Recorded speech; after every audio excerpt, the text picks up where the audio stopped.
Hello, everyone. How's everybody doing? Welcome to Journey into Freedom with me, your host, Red Gypsy. We are waiting for my co host, Scarlet Anonymous. She should be joining us anytime now. How's everybody doing this evening?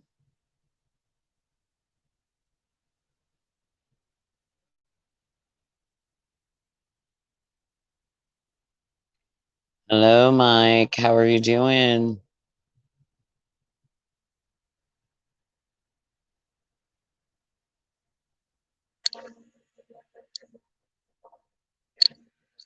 So, we did a test show yesterday. Scarlet was here. Then I don't know what she's doing. She was going up to the studio, I think, is what she said she was doing. Hey, Pam, glad to hear that you're doing good. Are you trying to, stay positive, keep those good vibes going?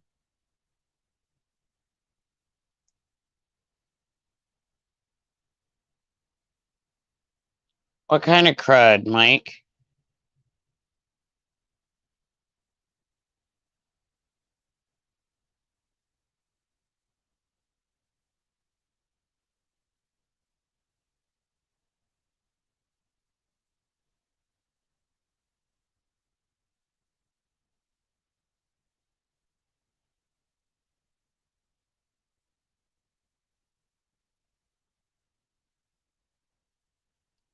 So, I didn't do too much stuff today.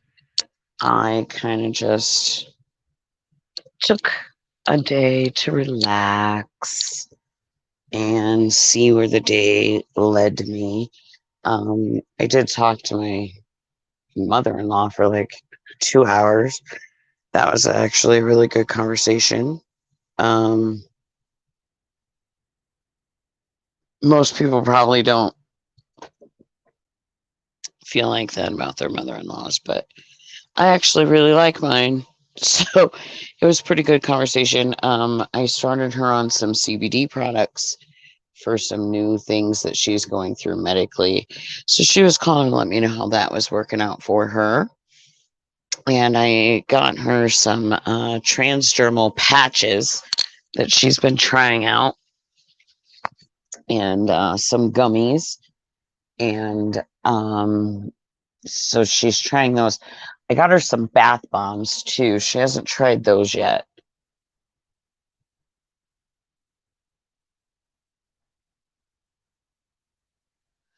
I have been wearing the Madal now prayer bead necklace that I've been wearing. So that's what I've been up to here lately. But when I got it from the temple and I special ordered it, and it's the Tears of Shiva. And I got it, and when I first got it, I just put them on with my other necklaces, and every other necklace that I had on with this until I caught on, because I had like 3 or 4 necklaces on. I layer them often. Um, yeah, anything that I wear with these, I guess it breaks them. It doesn't like to share space.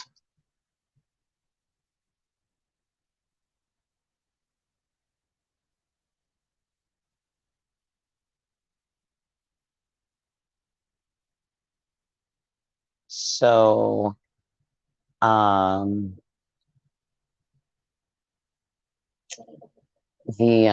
I've been doing those lately, and I really kind of like the idea of the 108 beads and going over the different names and the meditations and the words and focusing, just really being able to, because that lets me know that I've gotten my true time in, and I've gotten those words of intention out for the day,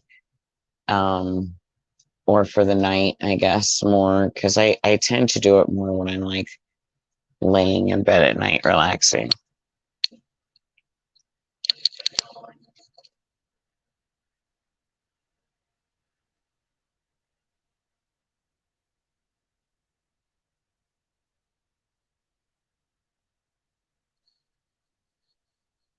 So the mandala beads I have found to be very, very nice for that. Um, and the temple was really great with getting them together for me, and getting them sent over.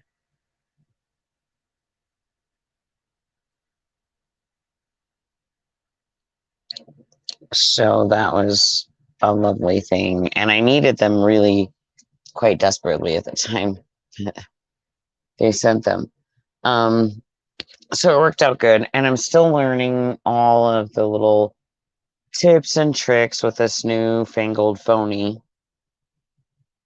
Um, it's got so much stuff going on with it that it's hard to know exactly what all. It's like a whole computer in there, so it's supposed to do pretty much virtually every single thing I needed. So hopefully that's true.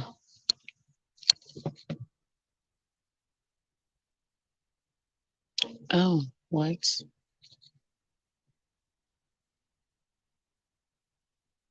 Oh, good, good. I'm glad to hear that, Pam.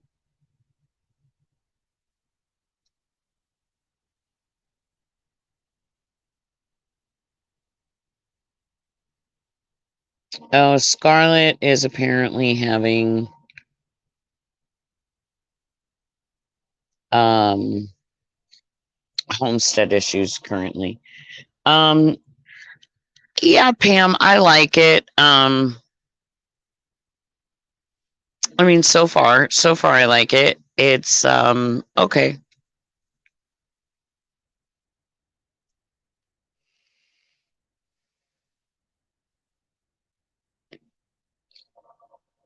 It hasn't been horrible. I'm not mad about it.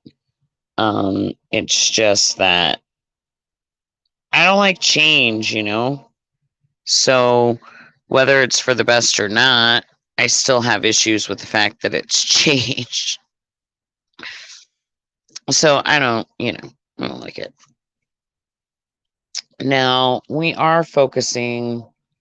I don't want to focus on negative stuff. Like, there's so much negative stuff going on right now. And just with everything going on in society and everything, I don't want to focus on it. So we wanted to focus on positive stuff, positive vibrations tonight. And that was my intention. That's what I set out. And, then I thought, that sounds great.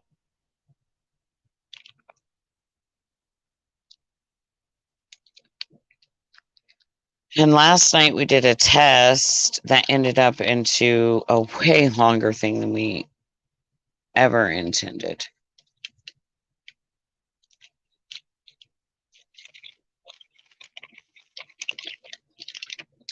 And I have come across old writings. As I'm moving into my room, I'm finding, stuff that I wrote 4 or 5 years ago.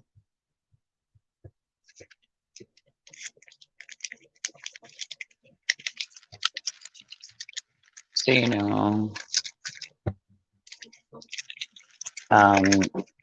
that's been kind of like, holy moly.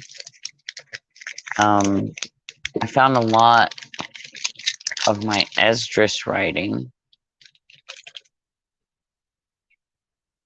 Are these clean? They were both in your cabinet. Okay. Thank you. Hashtag kids ain't shit, y'all. But he just brought me my stuff, so I love him.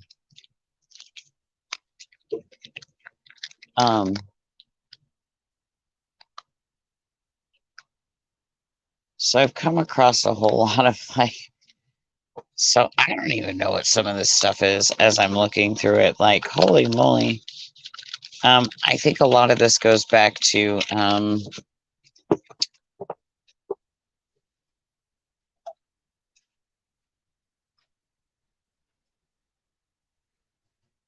Pam says hi, David. He says hi back to you, Pam. Thanks for all the support by accident. And thank you for all of the support.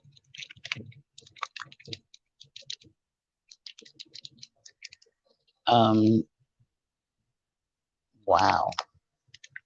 So I found my my one that goes over a lot of the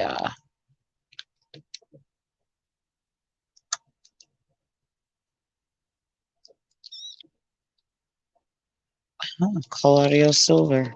We should do I should do another I should definitely do another show on the Colaudio silver. That was a pretty popular one that I did a while back. I should probably repeat it with a little bit more added stuff that I've learned since then. But this is mostly a lot of the project stuff. So,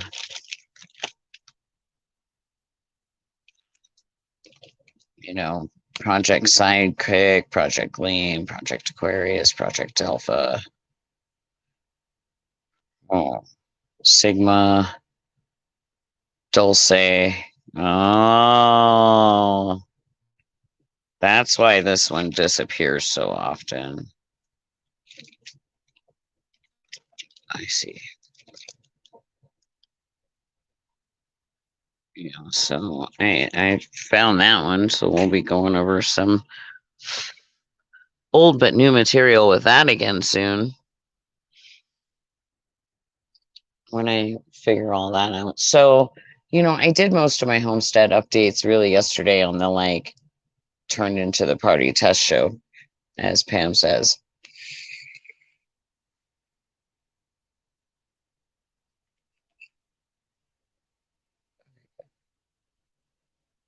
Oh,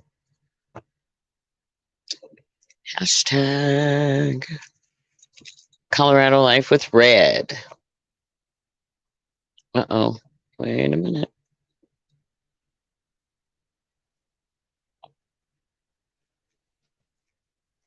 Aha. Okay. We are doing Cherry Star Dog. It's a sativa hybrid.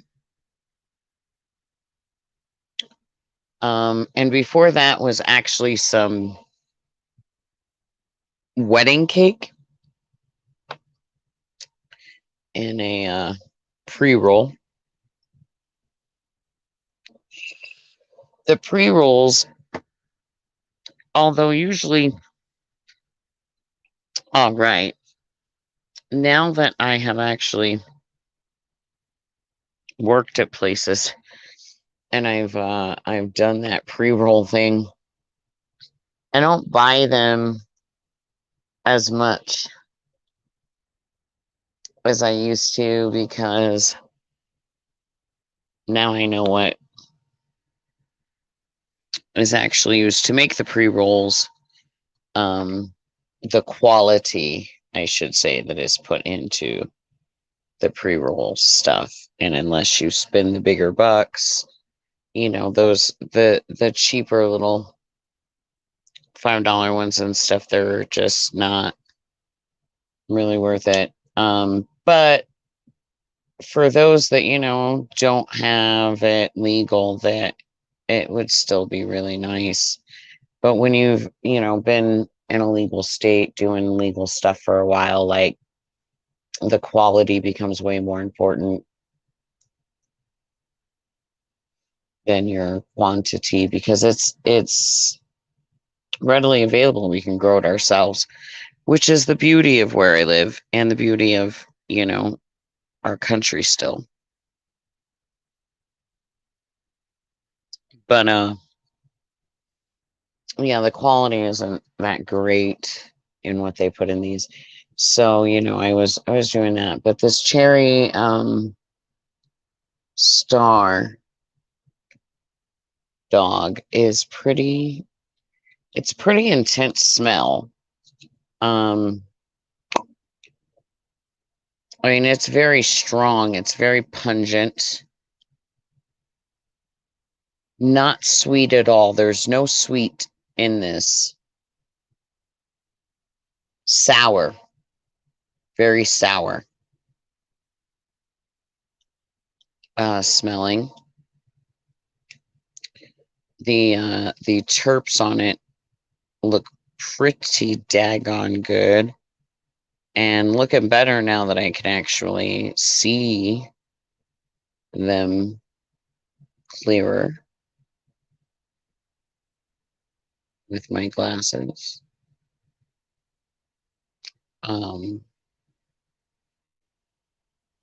The smoke on it is pretty smooth, pungenty, again, very sour.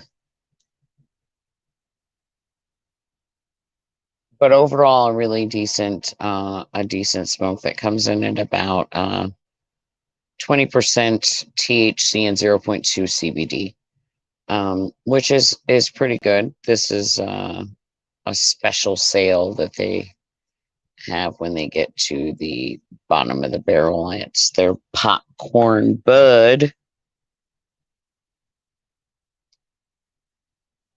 No, I was talking about weed, Pam. Vaping. I mean, we can talk about vaping products. I'm still vaping. I have not had a cigarette in a really long time. Uh, can't remember the last time I had a cigarette. The last time I tried to have a cigarette, I puked. It gagged me that bad. Which is funny because it's not the smoke; it's totally like the flavor of it now. And I do have myself reduced now to the 0.03% nicotine on the vaping stuff. So I've really gotten down there. And right now I am I'm smoking who makes this?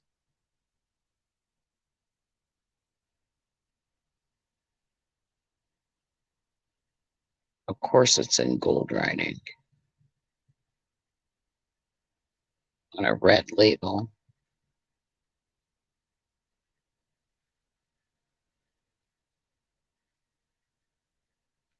And my lighting sucks. But anyways, it's Strawberry Blast. So it's flavor notes are sweet strawberry, sour gummy, and mixed berry.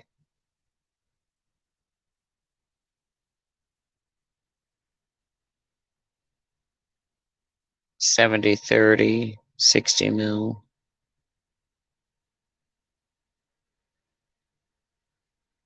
It's the BSX series. And I've been buying these since I started. I haven't switched brands really, but right now I'm smoking the Strawberry Blast. Now I also have been switching off with this Strawberry Blast with blueberry cake, and they're across the room, but and a butterscotch. And then I totally did buy a new brand, and it's almond milk and vanilla.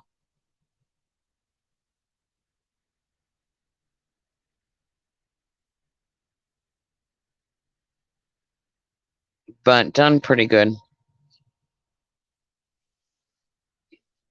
Staying off of smoking cigarettes.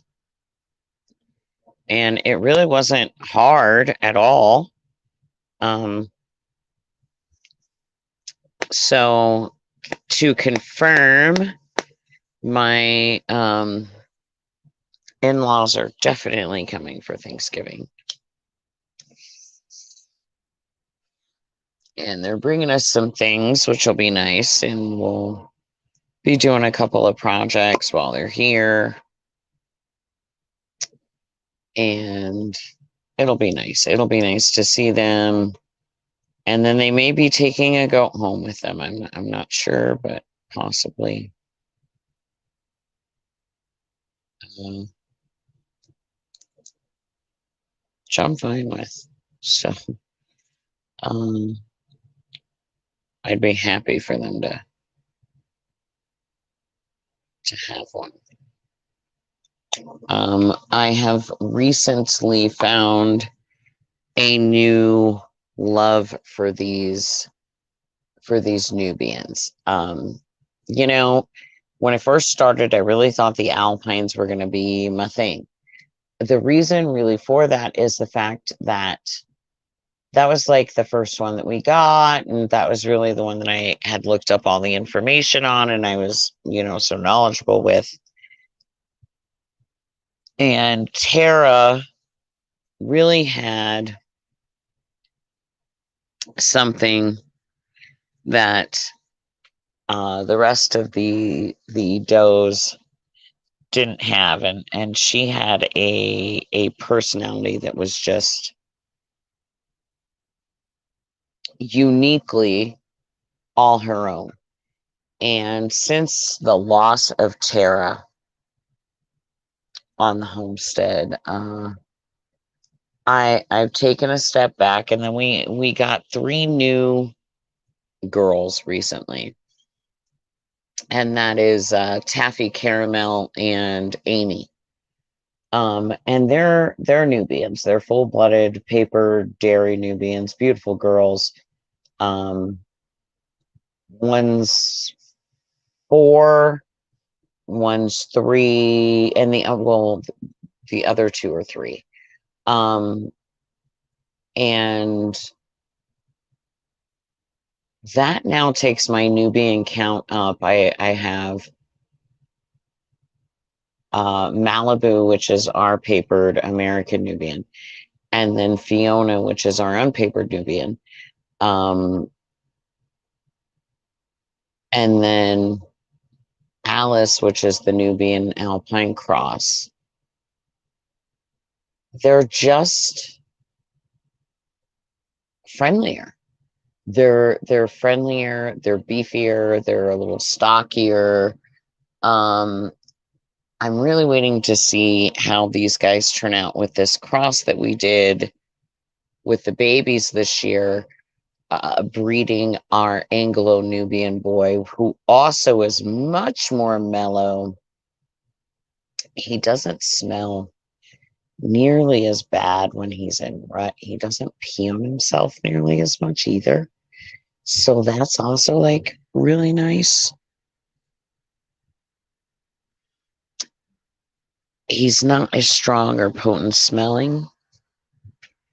And he's way more mellow. The girls like him a lot more than breeding with Butchie. So I'm really finding this new love for Nubians in my goat herd world. And I'm going to be bringing it full circle, because I'm going to be focusing, I think, just a little bit more on them lately. And then the Tweedles are full on Anglo-Nubian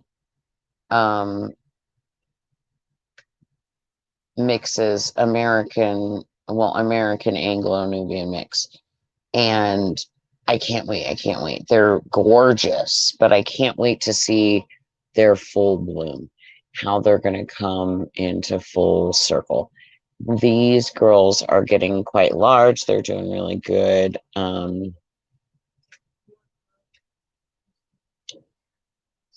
Their horn growth is really good. That's another thing I like about the Nubians. They don't have too outrageous of horns. The Alpines tend to have some really good big horns to them, but man, I've also come to realize that the creation of these horns takes a lot of minerals and things. So the less horn you have, the better. But and we can dehorn. That's always an option as well. But to dehorn them is not nearly. We don't like to do it. It's their only form of protection. So I mean, to dehorn them. And we have dogs that run around and they do come and attack them.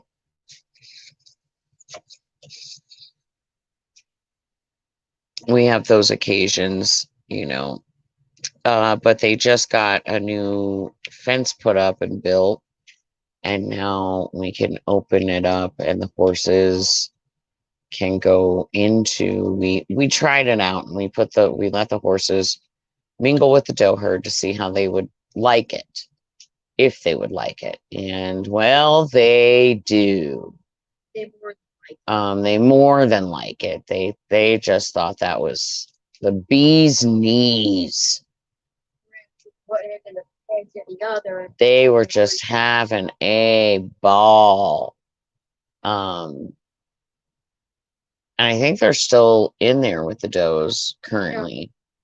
At night, they go back into their pen, so we don't have risk of them tromping anybody in the barn at night. But now we have the ability, I guess, to open a gate between pens and let them mingle. Which we do now during the day, what I hear that says. Which is awesome. And I like it. I like that whole plan. And the bucks are up there and they're doing pretty good. And Butchie is still lined up for the butchering block.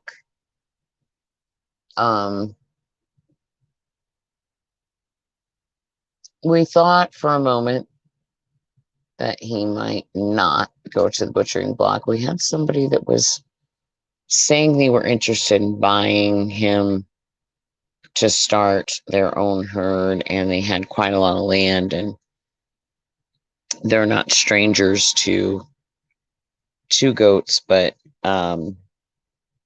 they decided he might be just a little too much goat for them too.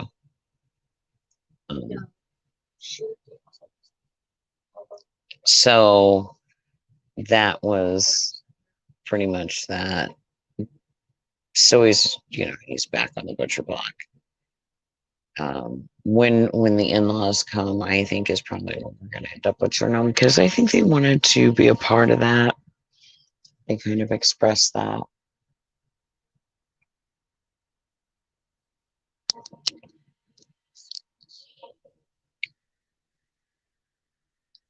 Hi, Jean.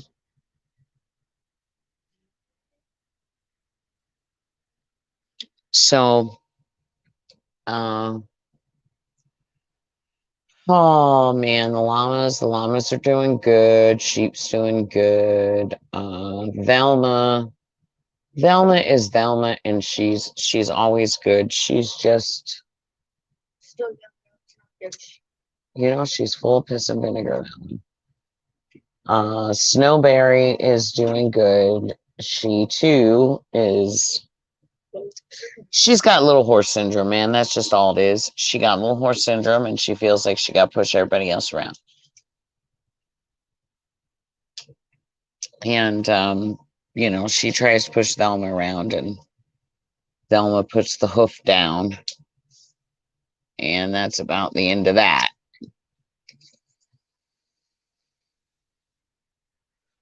Once Thelma gives her a good reminder that she's more than double her size. They got more than double the strength. Snowberry tends to be like, oh yeah, okay, right. I remember now. So,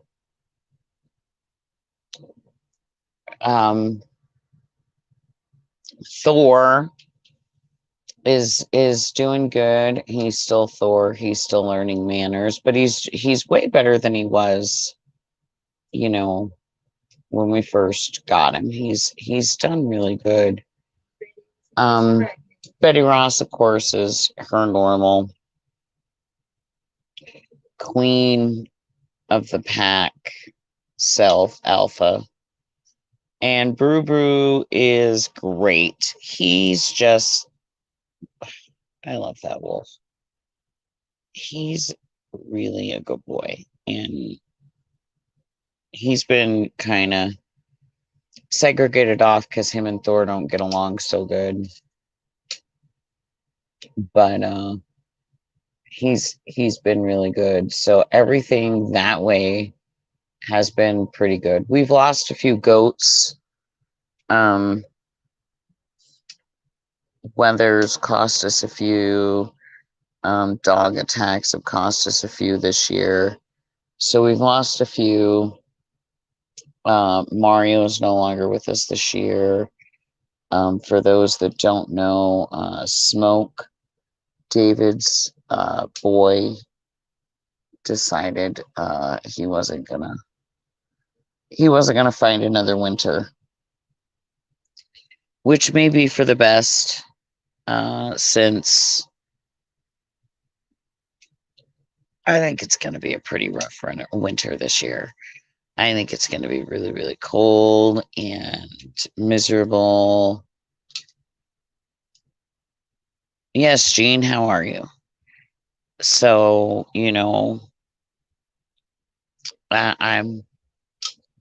I was worried about the old man going into winter this year anyway. And, we were warned that the previous owners, every year come winter time, they were wondering. So he just decided he wasn't. And then he went peacefully in his sleep. He didn't.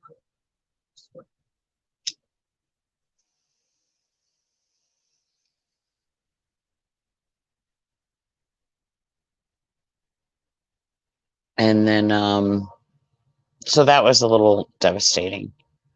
And, so I guess to catch you guys up, for those that wouldn't know, that's how we ended up with Snowberry. We got her right before Smoke decided he wasn't. And I think he just took the opportunity of seeing that David had something that could ease the grief of losing him a little bit,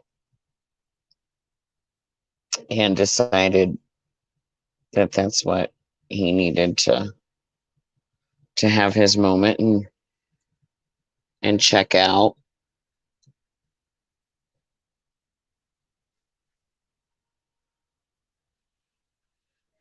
That's about all the homestead updating. Hashtag Colorado life.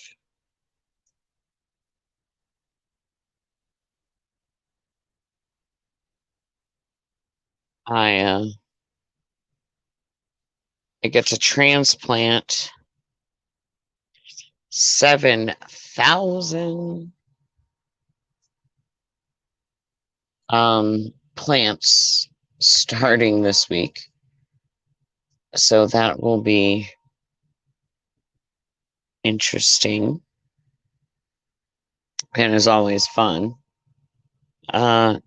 Good. I'm glad to hear that you're doing all right, Jean. We're all doing pretty good ourselves, I think.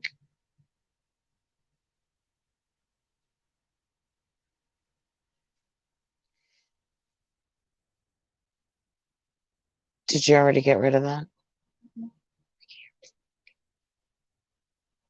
Oh man, I'm not gonna be able to save it. Never mind.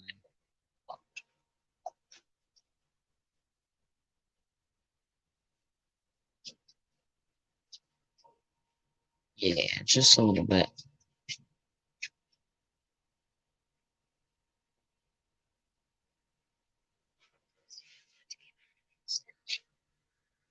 Uh-oh. Shoot diddly. Uh-oh. Shoot diddly.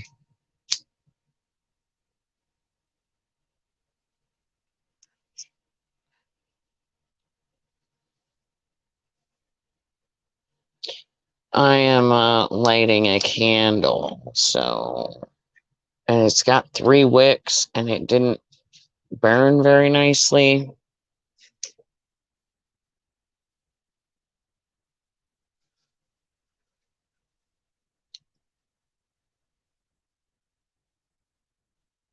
So I'm trying to stop.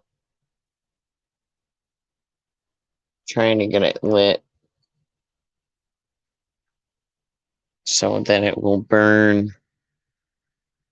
more efficiently. We are still waiting on Scarlett, who said she was just going to deal with something really quick and she'd be right with us. So whenever she arrives,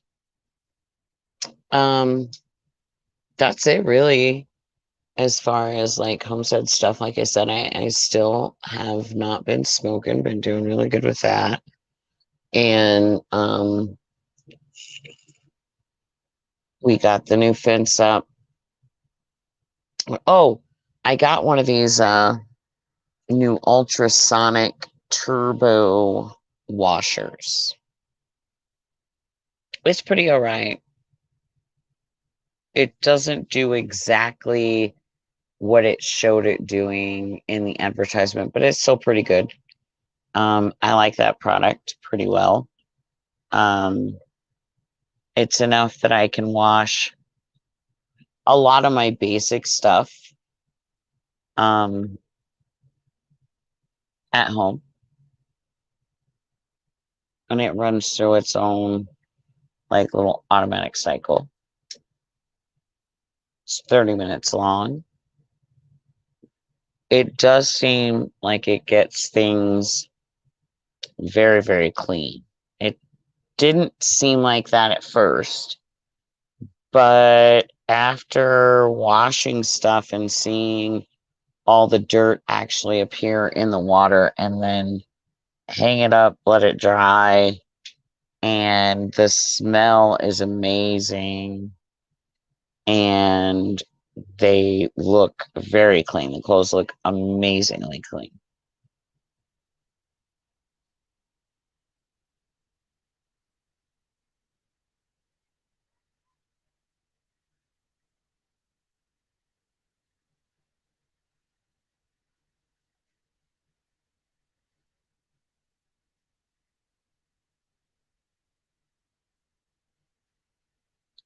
The secret to what, Pam?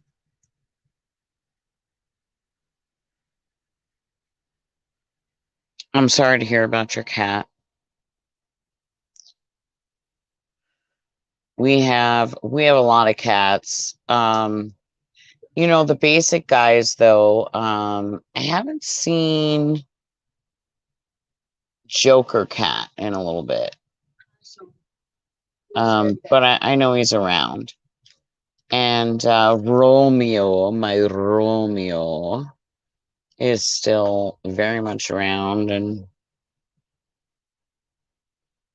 very much doing pretty good. Mini Me, still around, still kicking it.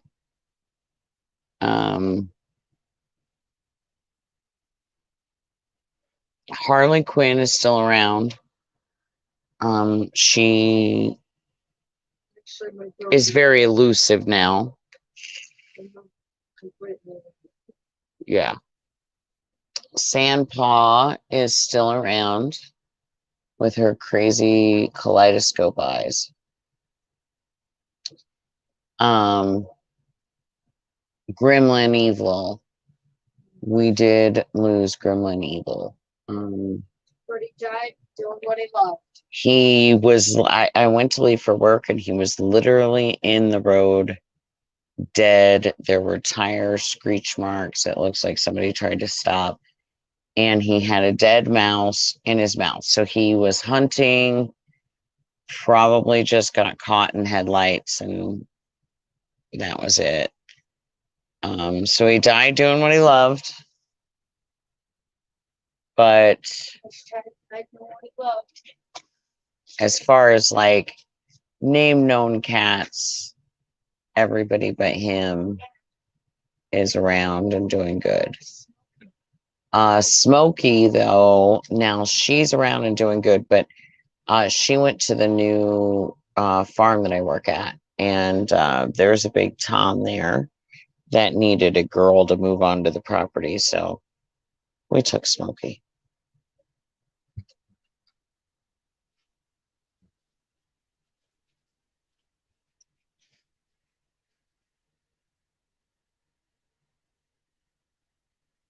Oh, the scent of the candle.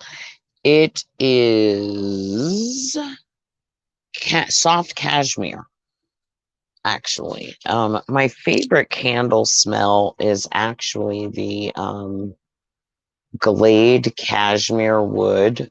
Oh, I love that one. And I love that amber and Orden or Odin or whatever it is that they have too. Those two are my favorites. But I like the soft, subtle smells like that, like lavender. I love the lavender chamomile mixes, lavender vanilla. I love the jasmines, berries, but this one particularly is soft cashmere, so it's pretty nice. It mixes very well with that new wood smell of the room and the straw smell from the walls, because that's still going away. My room's done. I guess I haven't really said too much about that.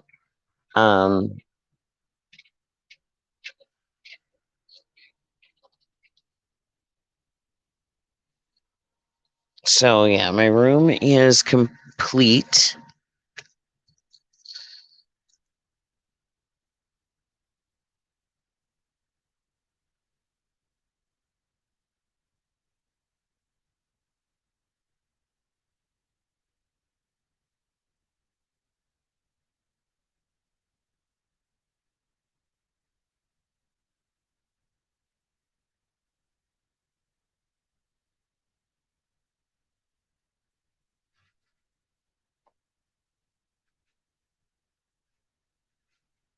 And we did it a mixture of my way and the hubby's way.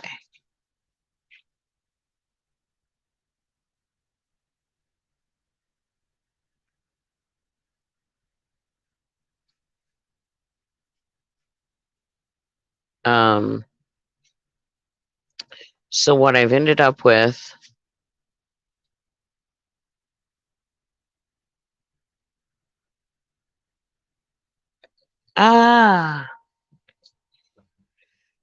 so what I've ended up with is my floor is wood. My ceiling is wood. I have some good strong wood rafters and such running through. And then I guess the frame of the walls are all in lumber.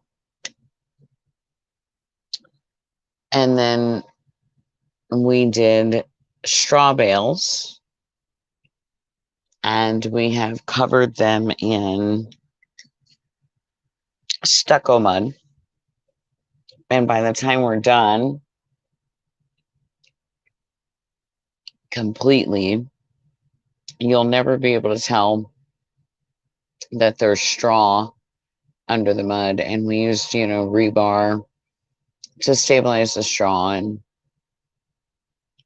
all that. And we made our own mud mixture with hubby being a stonemason. That's one of the great joys of his job.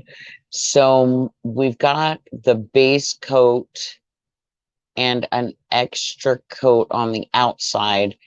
It needs another 2 coats. Now the inside has mostly all of the base coat done. We have like a couple patches that need to be finished up. And really what happened there was they had just kind of run out of mud for the day, and it wasn't worth mixing up a whole new batch just for these patches.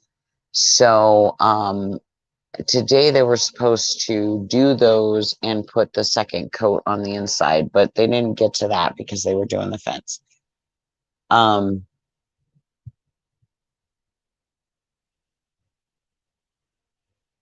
then so the inside needs another 3 coats done. And then it'll be fully complete. But the insulation value of doing everything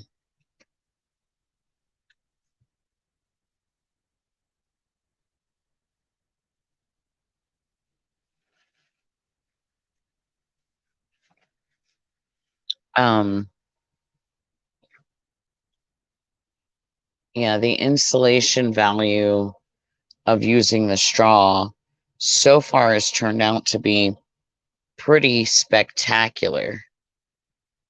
Well, don't do away with this. You want to save this, and don't do that like that because it's so hard to get it down off of that. But save that because remember, it's excellent fire starter.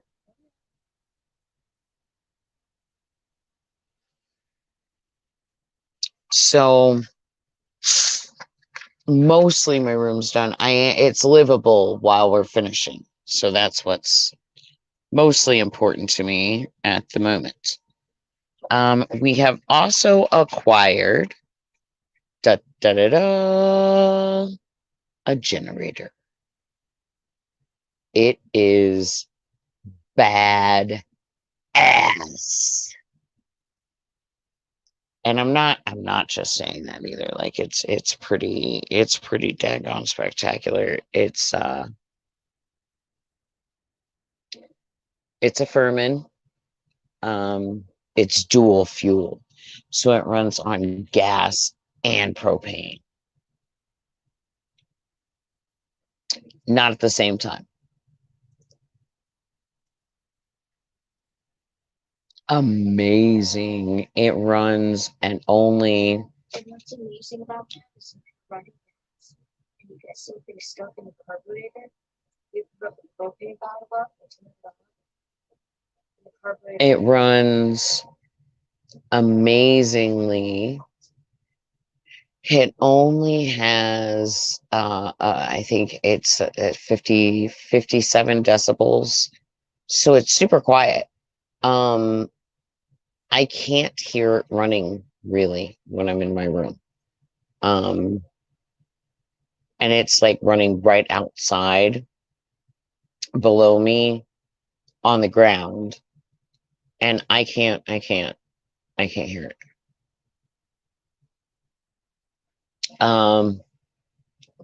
45.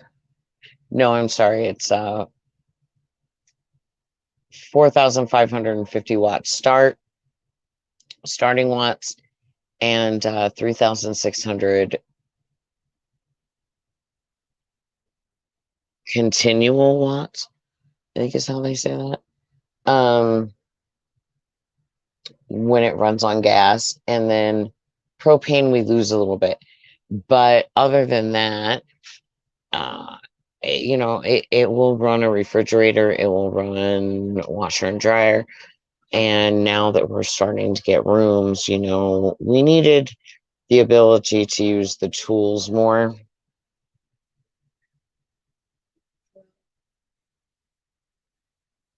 Yeah, it is. It is pretty. It is pretty daggone spectacular.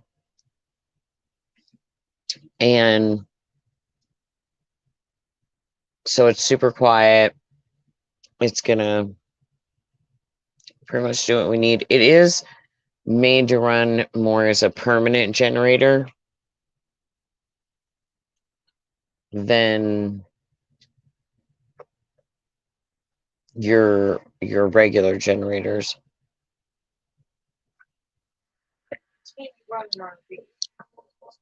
Yeah, it's made to be installed in an RV and be used on a more continual basis. So that's really super great. Now we're going to be putting it in its own little spacing that we can ventilate it and keep it warmer, because it can't operate once we hit like the 10s and below. We have to be real careful. So we're working on that whole thing, but that's going to be, we're going to be able to run the stock tank heater this year on our own. We'll be able to plug in the diesel. We'll be able to have heaters if we want. I'm going to get a couple actual lamps that I can have on that will help me read a little better, because I did have to get these new glasses, and the doctor did tell me that part of my problem with my vision part, and it is a small part, but part of it is that, spent a lot of years, I guess, really wrecking my eyeballs, and I didn't realize it, but reading by lantern, candlelight, little tiny pen lights and stuff, and writing in those conditions all the time, find small print all the time everywhere.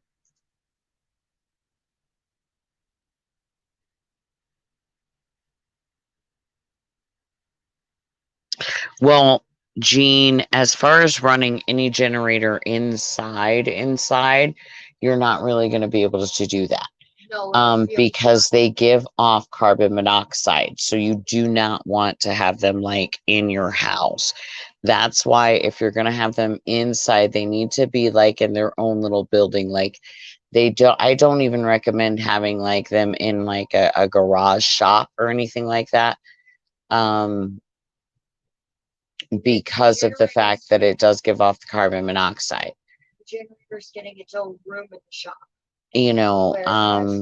It really kind of needs its own little like box of protection, insulated, whether that's a small shed or just like a box with probably just a piece that you can lift up and bring the back out just ever so slightly to ventilate that carbon monoxide out, because carbon monoxide is a deadly silent killer, and it can kill you within minutes, and it has no odor, so be very careful.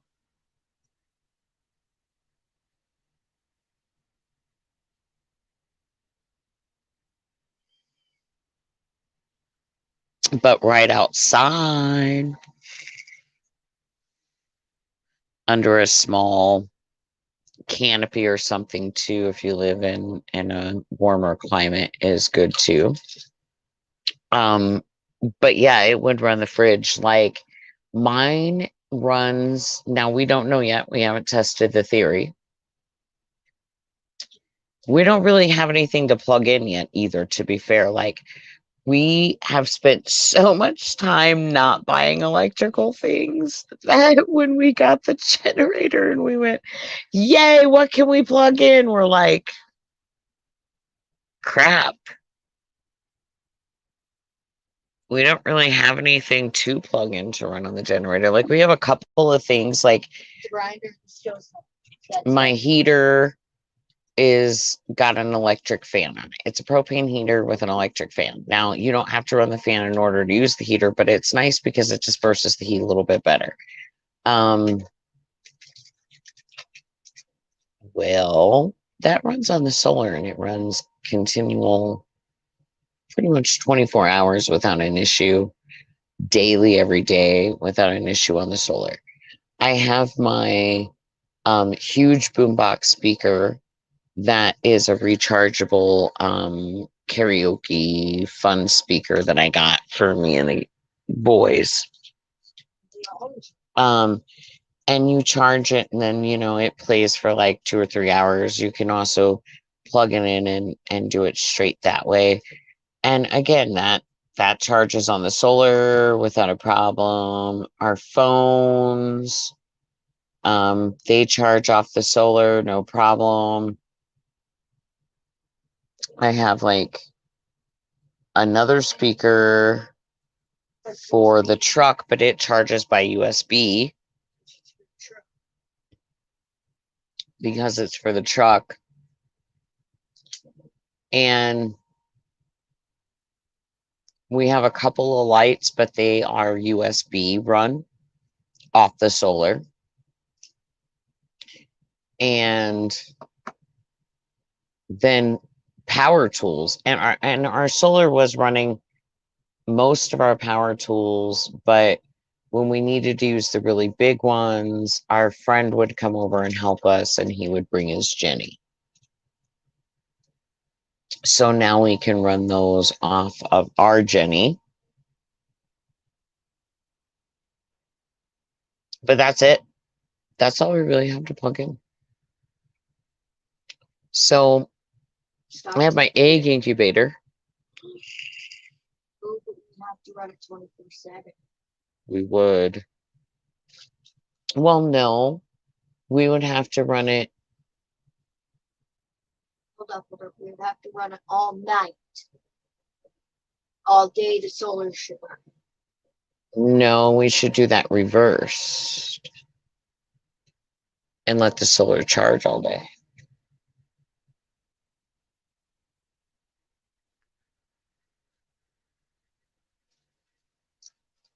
I do have the egg incubator that I would do, but I'm not ready to commit to running the generator 24 hours a day, 7 days a week, just to hatch some eggs over winter. And I don't want to have a bunch of chicks right now. It's starting to get cold and I don't have any. Well, I mean, I have places I could put them, but I don't want to. But I would have more of the ability now too, because I do have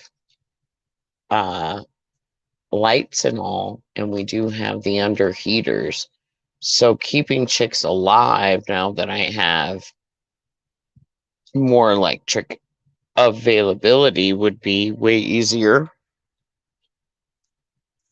So that's going to be nice come springtime for sure.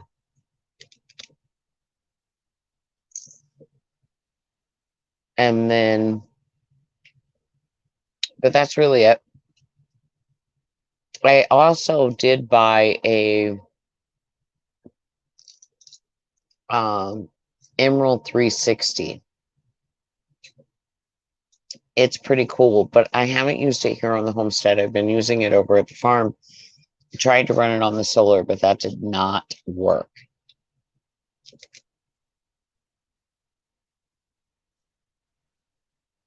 So now we have the Jenny. I'll be bringing that home. But it is a rotisserie, air fryer, toaster oven, dehydrator,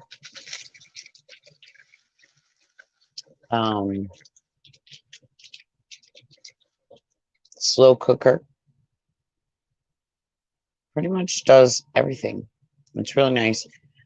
It'll cook up to a 12-inch pizza and a 10-pound bird.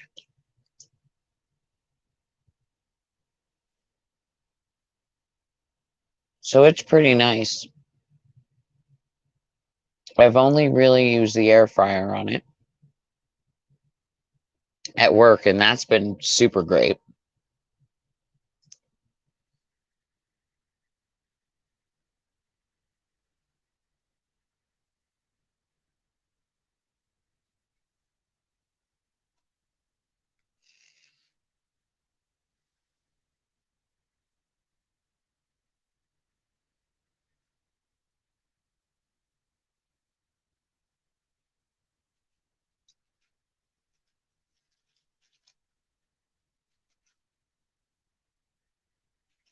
Electric is still going to give off fumes.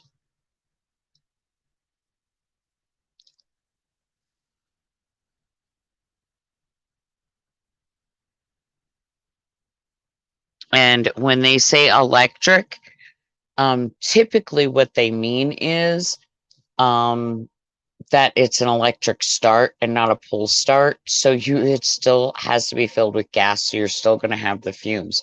Because think about this. If the generator needs electric to run, um, it's it's not going to help you in an emergency when your electricity goes out. So it's just an electric start. So it still is going to give off those fumes. It still has to be outside. Now the solar ones, again, I believe that they do just run off of solar,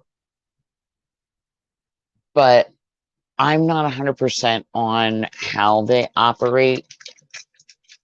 And they would still have to be outside in order to be effective because they have to get the full onset of the sun.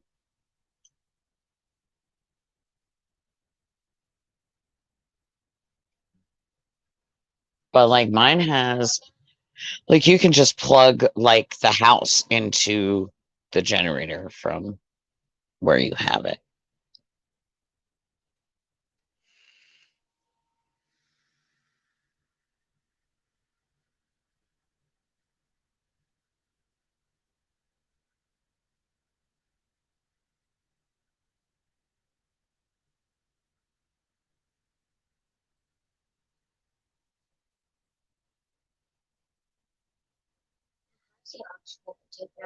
So that, I mean, that's what I know.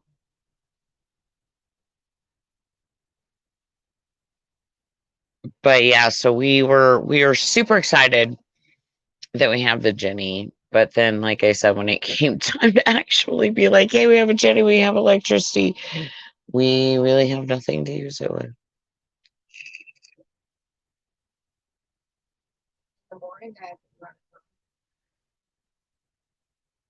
So, I mean, we have small things here and there that we have found to turn it on for. But other than that, really, not much.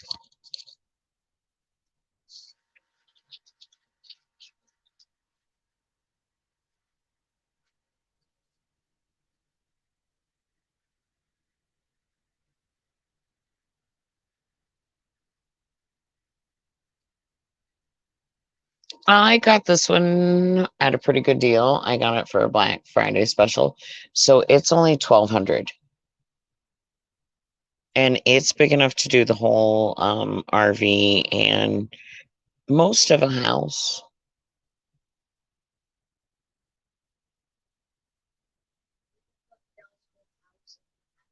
Now my neighbor runs his whole house on one just a little bit smaller than mine. So for us, we could run a house on it. So they're becoming more affordable than they used to be.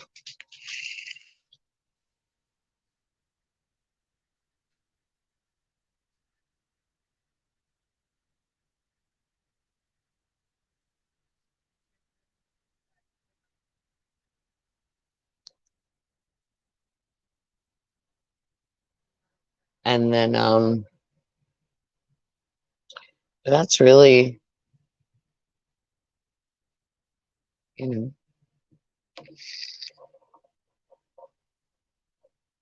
I didn't really do much today. I just kind of hung around. I did go into the store for a little bit. And grabbed up some snacks and some groceries. But that was really about it. Pretty mellow day. Betty's pretty mellow.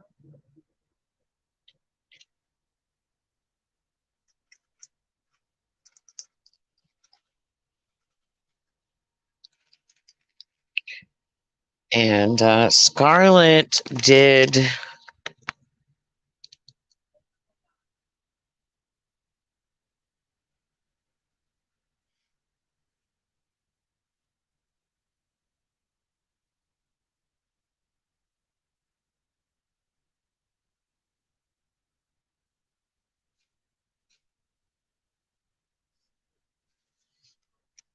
Yeah, Scarlett's still dealing with homestead issues, I guess. I don't know exactly what's going on over there. But she's dealing with some stuff, guys. It happens. Homestead life.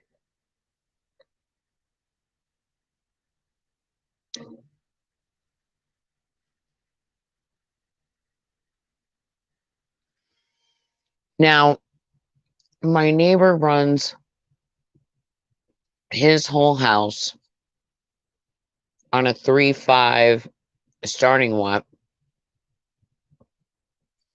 And I think it's 2,600 running watts. He has,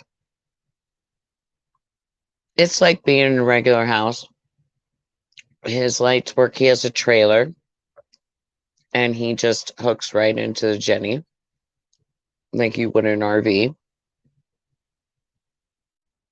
And he has lights, you know, regular turn on lights. And he runs his television, his stereo, dish. He runs dish, or no, I'm sorry, satellite.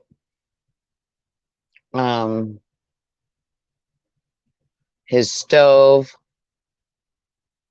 his washer.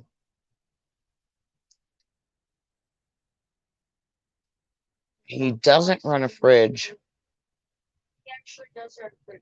Oh, he is running a mini fridge. No, the big fridge.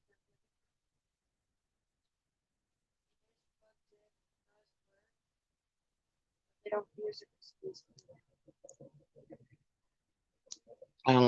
But that's mostly just because he was also running an oxygen machine.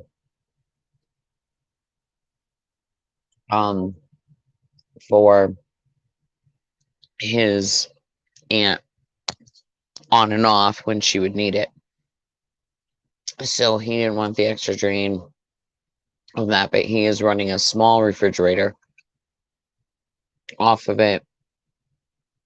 And like all of his power tools and stuff, and he's a mechanic, so all of his stuff for that. And then I got the bigger one. And like I said, it's 1,200.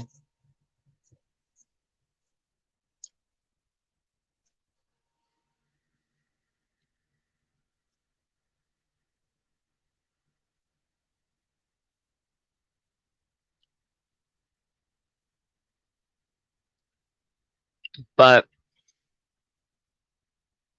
mine is supposed to work at a 50% load, continuous all the time, on gas, 18 hours straight on a 5-gallon tank of gas. Now, my particular generator does have a larger gas tank than your typical generators. And then on a 20-pound propane tank at a 50% continual pull. It's supposed to run for 12 hours, I believe. No, 14. So that's actually pretty good. Because when you think about it, one tank of gas could pretty much carry you through a whole day.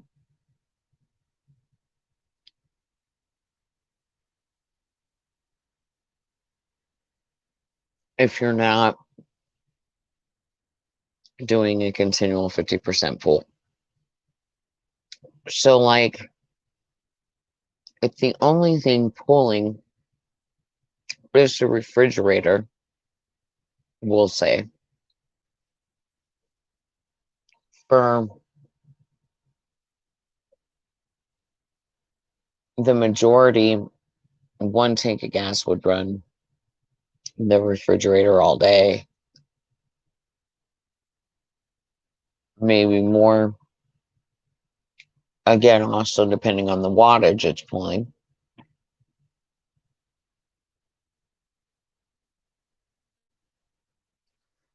But it should be, for us, especially because we're still going to get our solar up and going.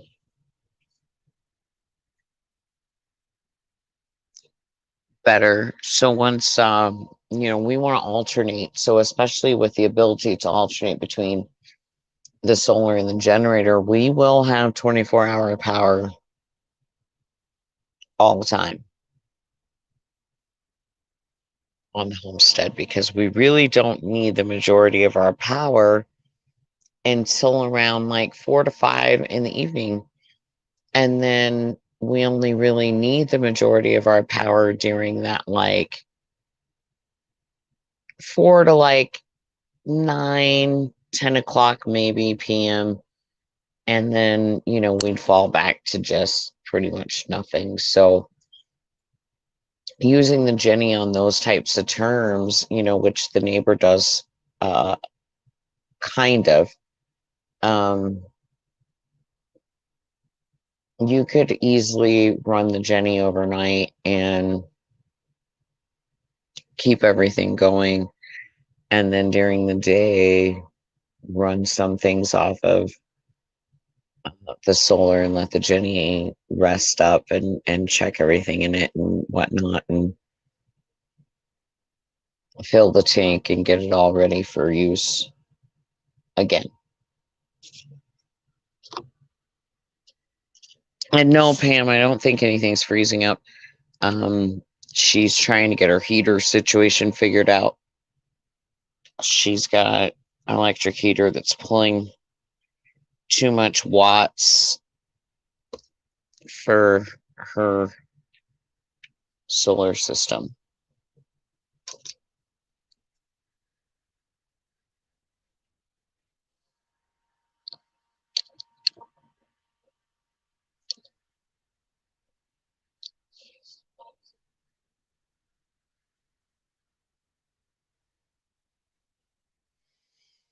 We've been getting some colder weather up here. It hasn't been too bad, but it has been colder. We've had snow flying.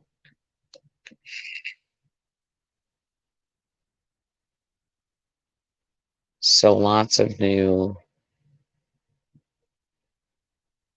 things happening for the homestead, and hopefully the ability to use the power tools more freely will help us get stuff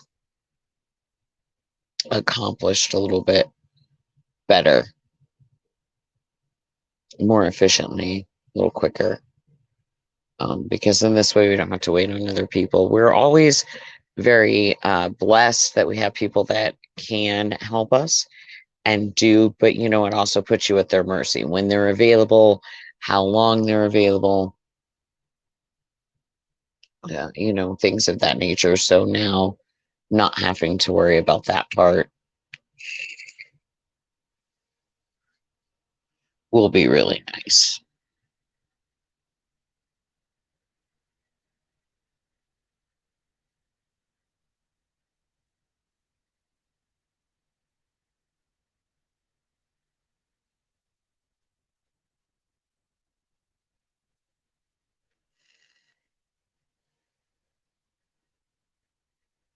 Now,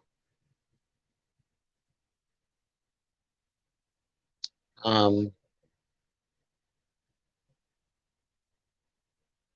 I'm losing sight of topics now. Um,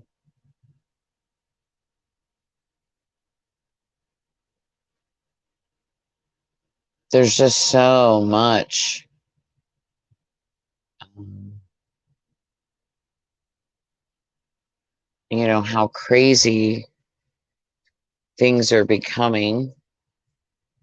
You know, poor David. Um, he's is starting to be turned away places that won't even let him in the building. Because you know he can't wear a mask right now. Um, with everything he's still coming back from, bouncing back from, and it really hurts his ear a lot.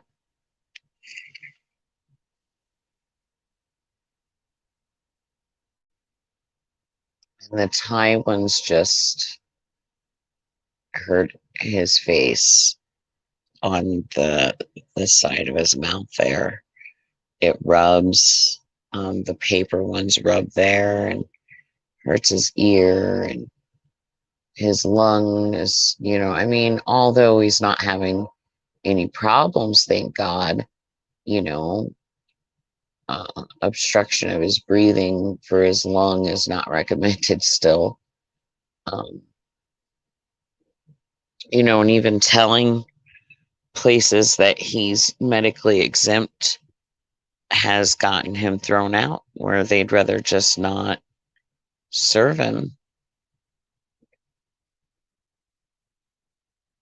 You know, and I feel bad for the kid. He's gone through a lot this year, but he's still going strong, trying to.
So yeah, Scarlett just messaged again, and she is still trying to handle stuff. I guess she says she'll be with us shortly,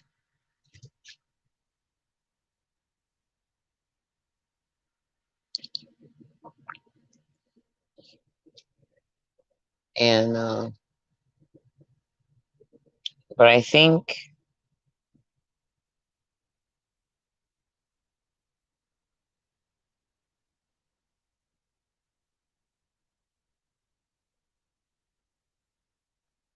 my glasses are still adjusting, guys, still adjusting.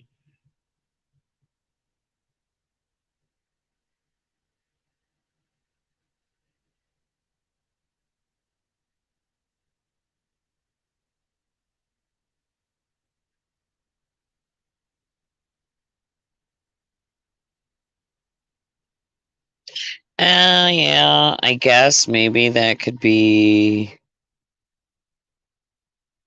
too Gene, but at this point, uh, that is a completely asinine idea. Um,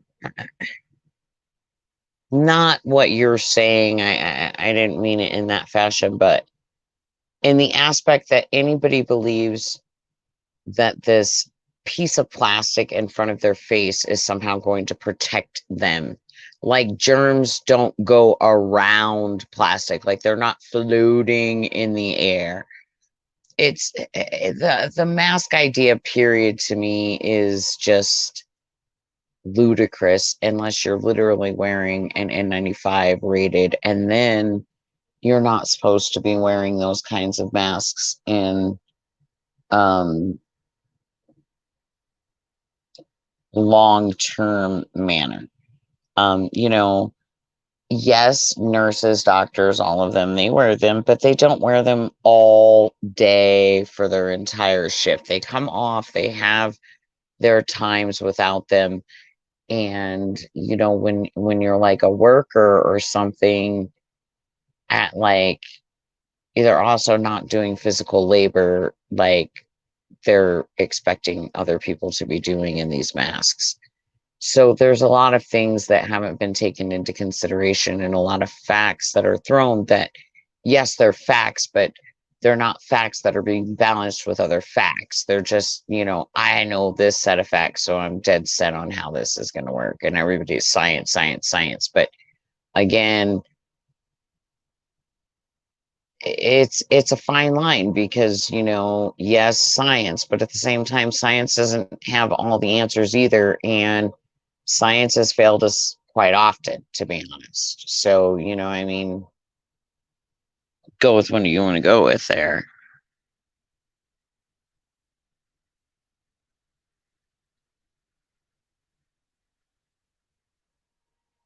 Um, yeah, Gene, like I was just saying, you know, um, things that have made me believe even more that the masks that they're telling us to wear are, you know, purely more for control than anything else is the fact that, you know, up here in Colorado, they're like, you know, we have the wildfires. They're very big about air quality around here. And you know, one of the things that they put out right away was that the masks do nothing to help ventilate out the smoke.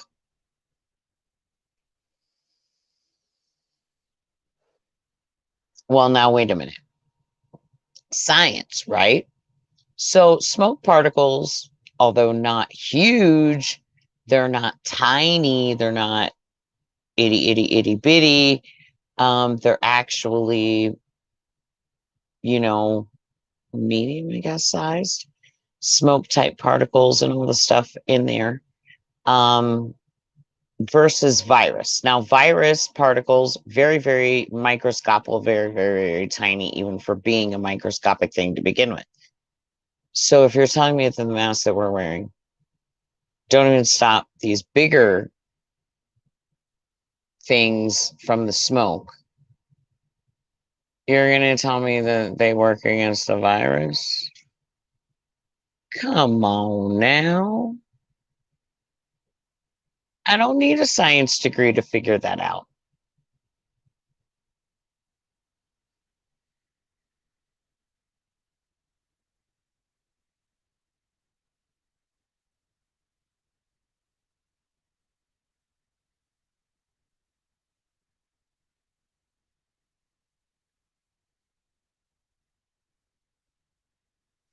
Thanks, Pam. I really appreciate the encouragement because man, these glasses, they're rough. They're rough, man. They're rough. Um, and yeah, Gene, some places are really coming down about it. And then, you know, yeah, I do believe that it's a form. And you know, and there's so many people too saying, mm, it's not, how do they want to say it? It's not oppressive. The masks aren't oppressive. That's something you've made up. No, it's not. That's not something we made up. They are oppressive. They're very oppressive. And if you don't believe that, let's go ask the people who have come to our country to flee wearing them on their faces. They find them very oppressive. That's part of the reason they came to our country. Imagine their feelings now that they're being forced to wear them. Imagine emotionally, imagine mentally, um, what that does to them, what it's doing to them. They, and not all of them do, but a lot of them find covering the face to be very oppressive. It made them slaves. It made them nothing. Only the men were allowed to show their faces. So let's ask these women how they're feeling, what they're feeling. Nobody's taken into account what this is doing to those that have come from that kind of a background.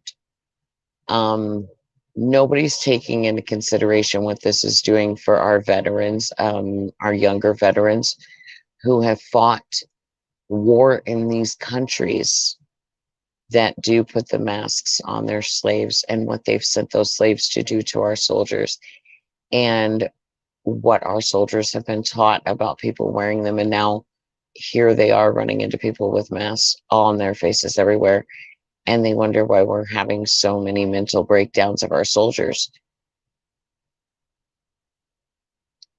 I'd like to believe that this is all coincidental, that it's all going to blow over, that these things are just minute little microscopic things, like the skit that I did yesterday with God and the angel. Um, as much as I'd like to believe that this is an accident created by an angel God mix up of God telling the angel, hey, here's all the events for the 2020s, put them in and make sure that they happen, and the angel being like 2020 check and putting everything in there, and then being like, oh crap, I put it all in 1 year. As much as I'd like to believe that, I think it's more by total design.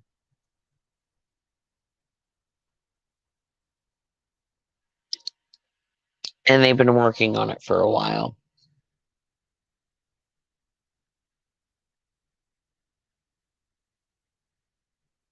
Yes, exactly, Pam.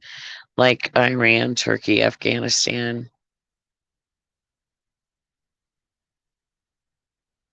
Yes, yes, Jean, the lockdowns are becoming more serious, more real. Minnesota.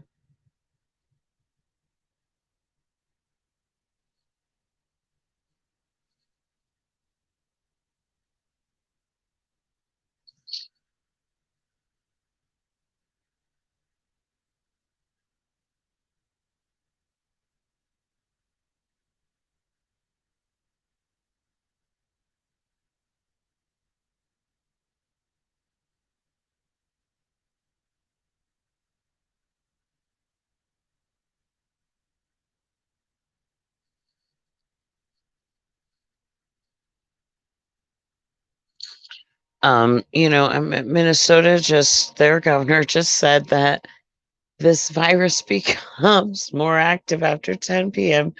And that's why they were instilling a 10 p.m. curfew. So, just the stuff that they're coming up with is just crazy. And I said I didn't want to focus on these negatives that are going around. And the mask thing, it's a little weird, like, oh, it's temporary, it's temporary, it's temporary. Well, how temporary can temporary be when it's been 6 months or better? How temporary can temporary be when you're making clothes with built-in masks? How temporary can temporary be when masks are for sale everywhere you go? And that's another thing. Like, if you're going to mandate that we have to wear something like a mask, you shouldn't be able to make money off that. You shouldn't be able to be like, oh, everybody has to wear a mask and everybody has to pay $3 for a mask. Like, these masks should just be free. They should be available. If that's not a possibility, then it shouldn't be required.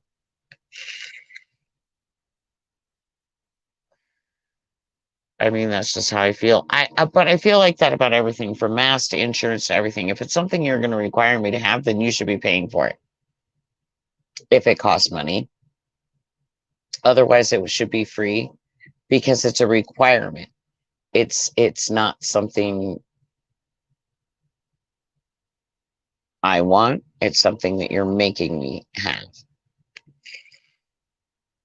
But I believe in all the other stuff, like taxation theft. That was, allowing taxes was our first big step to where we are now.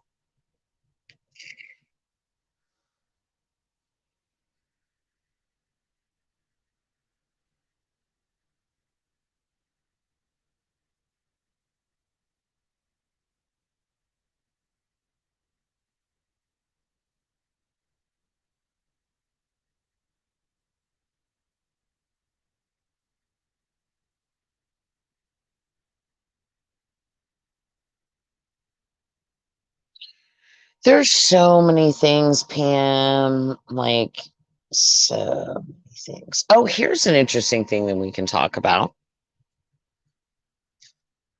because I just watched a thing. Hold on, give me just 1 second here, guys, before we get into it. And let me actually say it so that I have said it out loud in case I forget as I trail off on this other train of thought. The Mandela effect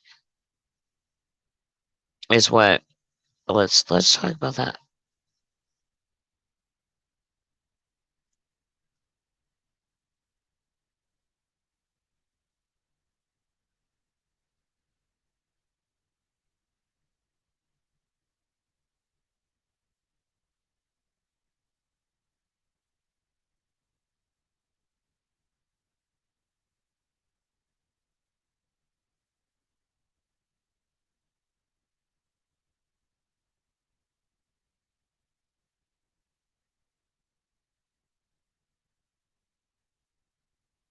I'm just shooting a little note over to Scarlett here.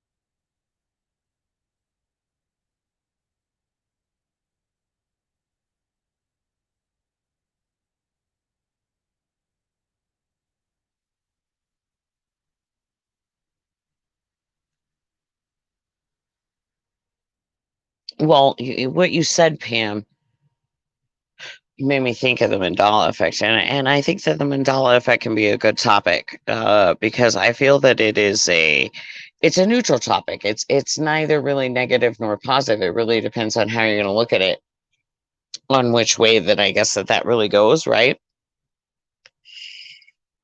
And but so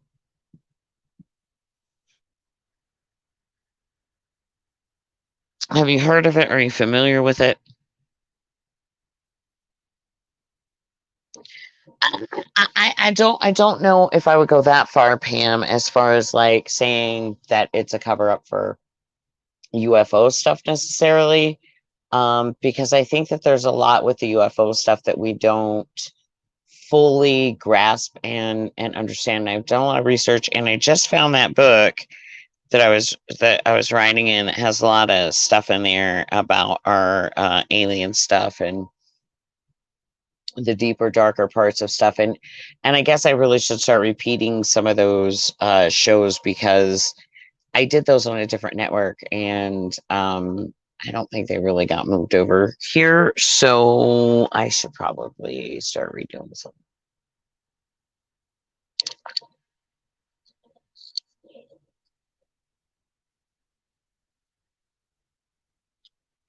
But I'm not saying that I don't believe that it's a made up. Now, the virus is real, it exists, but we made it to exist and to do what it's doing. I do believe that it's man created completely 100%. I do believe that the spread is intentional. I do believe that it was intentionally set loose. I do believe that its full intention is playing out. I do believe all of that. I'm just not sure what it's actually there to cover up and or instigate and or start. And it goes back to a lot of things that we've spoken about on previous shows, not just here on Journey, but on Clarity After Dark. There's so much the government has their hands in and is capable of and is doing behind our back, extraterrestrial wise, as well as so many other things and patents and just things that people don't believe, but it's happened. So if people would just open books and open things of knowledge to actually gain the knowledge and learn and do the research, we might be in a different world today. But most research and knowledge now is simply somebody else telling somebody else something and that person trusting that person, and it just gets kept being passed down like that.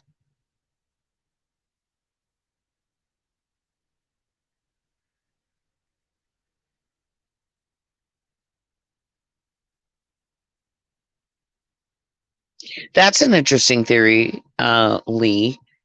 Virus from a different planet, and I guess I could almost buy that, except for the fact that but again, our knowledge on this virus again has to come from someone else who tells us that this is how it is, because the bottom line is none of us are scientists. None of us can take a sample and look at it and give it a name and say what it is. So when it comes to this virus, we are at the mercy of other people telling us our knowledge. And I don't ever like being at the mercy of other people telling me the knowledge, because it's like playing a game of telephone. You're going to lose bits, and bits are going to be added that don't belong. So it's just human nature that things do that. So that's where I would be with it. But it's definitely an interesting theory. But there's lots of theories with the planets. One of my favorites, one of the ones that I would like to believe the most, is that the planets are just different levels of ascension from here up to the final. And so really aliens would be nothing more than just more ascended parts of ourselves, our energy, once we have completed our goals here on this planet and what it's capable of teaching us to move on to the next ascended level. So going with that favorite theory of mine, which kind of couples together from a lot of talks with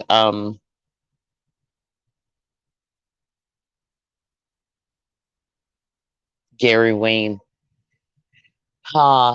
with the planets and ascension and leading to the final.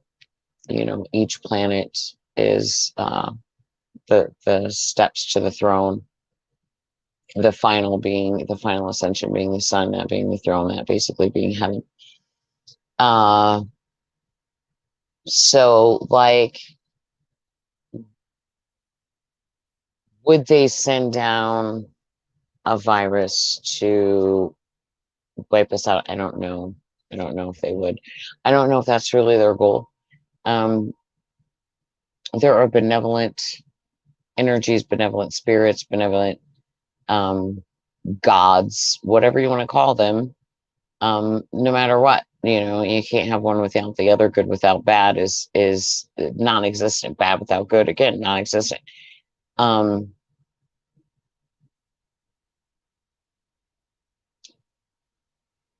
So it's kind of a scary kind of area to think about, because I think some are there to help us, and some aren't. And I think there's still a lot, both above and below, that we don't understand.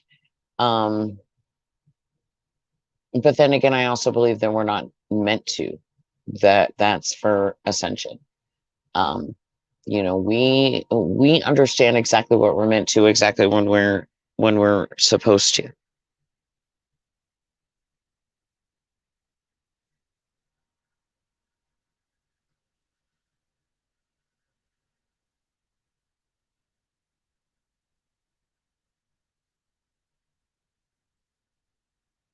Yes, Pam, that is one of the exact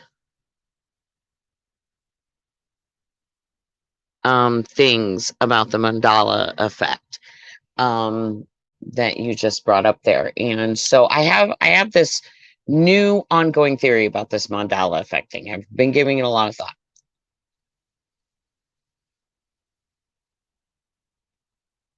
So basically, the idea is that some people remember things one way and some people remember things a different way, and it's very hard to accept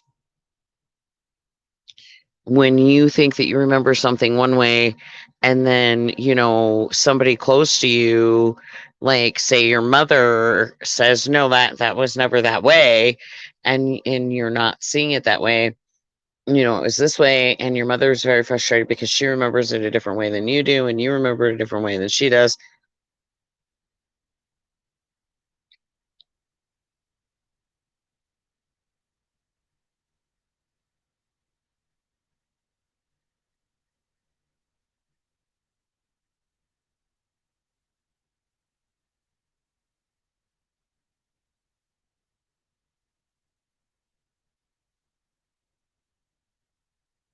Right, Gene. And this mandala effect, I think, can tie into all of that too in the long run.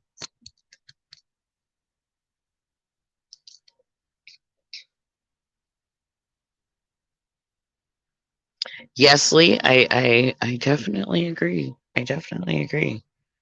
I can't say you're wrong. So, and it got named the mandala effect because that was one of the main things that stuck out. Like, I don't know the exact dates, but there's a lot of people that believe that Mandala died, and then at a certain year, and the many people that believe that he died many years later. So this is where we're at with it. There's a lot of little things, like she had said, like Pam had brought up about the most famous line in Star Wars, Luke, I am your father, versus what they say it really is, which is just I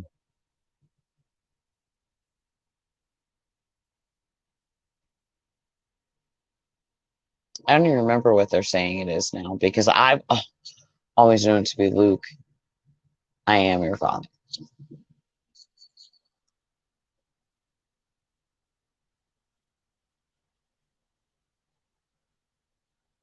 Oh, he doesn't say Luke, that's what it is. It's just simply I am your father. Supposedly there was never a Luke, I am your father. It's just I am your father. And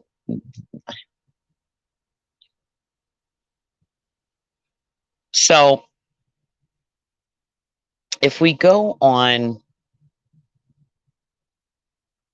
the kind of ascension, reincarnation, type of Hello, everybody. Hi, Scarlett. Man, homestead life be bullshit. Homestead life ain't shit. Because let me tell you what. Um, yeah, we got to go check the water now. So You know, Hmm. homestead life ain't shit. That's all. Um, okay, so going on the idea, right? And we're just starting to really talk about this. Oh, she left us again already. She'll be back. She will be back. Or going with the ascension and energy never dying. Energy would also have a set kind of a course. Kicked me out over that. That was rude. That was But rude. homestead life wasn't it? Homestead life ain't shit though, because I'm telling you, man, just got the powers figured out. Then the power pops out because I got to do heater upstairs so I can stay nice and toasty warm. But no, okay, so I don't get to stay nice and toasty warm. And uh, then I had to do a whole bunch of other shit for the power, like try to get it back on, hit the breaker, do all this other shit. Okay, right, none of that worked. And then Mr. Tire was like, I want to take a shower before I go to bed. And I was like, okay. And then he gets in the shower and I'm like, I'm about to go in there. And he's like, okay. And then he gets in the shower and then trickle, trickle, trickle, trickle water. No water. And Mm-hmm. so homestead life ain't shit. And I'm struggling out here. Now, homestead life be great. Now, catch me on a good day. Best thing ever. But today, homestead life ain't shit. That is all. What the freak? That's for real. That is real, y'all. Real. So, and I haven't even talked to you really Ah. about this theory, Scarlett. So we're talking about the mandala effect, right? Mm-hmm. Now, my theory is this, right? Going on Right. the idea that everything is energy and that energy Oh, well, never dies, that it continues, right? right. Okay, The so I can other, hear you, but I gotta mute myself because I gotta talk to Mr. Tire about the water. So hold on. okay, going on that idea, that principle, we also have to accept the next thing that we truly know about energy, which is energy follows a course. Now, that being thought about, and the idea of the mandala effect, when you truly start getting into it, is the mandala effect is basically the idea of parallel universes running next to us that somehow is getting crossed over into our universe. And that doesn't add up to me because some people experienced it this way and some people are getting it that way. And how's come if they're crossing over, like you're saying, or they're claiming it is, everybody should be affected by that the same way. So my idea is, right, you're on an energy flow that's following a certain path and something happens, traumatic, choice, and we'll consider that like a fork in the road, right? You can go left, you can go right, or you can stay Right. the same course. Oh, look at my lights. Look, you see my lights on my camper? Look at my camper lights, G. Look. Oh, sweet. They're solar, G. No power. Solar. That's awesome. It's a So long strand. It goes all the way along my camper. that's cool. Isn't it cool, G? I'm so excited. Okay, continue. So if energy, like Mm. we know, it Oh, runs a set, it kind of needs a set pattern, right? right. So thinking about that and then taking the mandala effect, who says that, we have these parallel universes running with us that are like basically what we are with just slight differences that Multiple somehow they're timelines. Multiple timelines is a right. better way to explain it, right? Okay. The same type of events, but they could be So slightly let's different in think a of this different timeline. idea. Okay. Okay.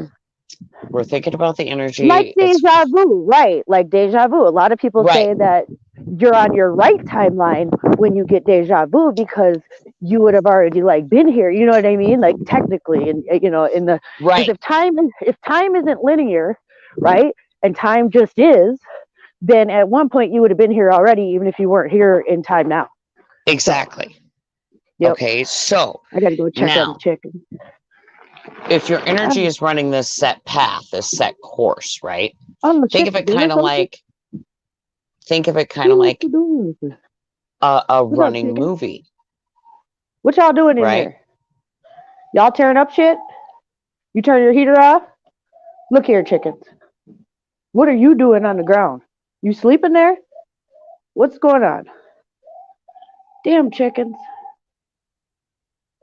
Ah, sorry, G. I gotta deal with these damn chickens. It's nighttime, but you know they don't like nobody fucking with them at night. It'd be some bullshit. Okay, I unfroze your water.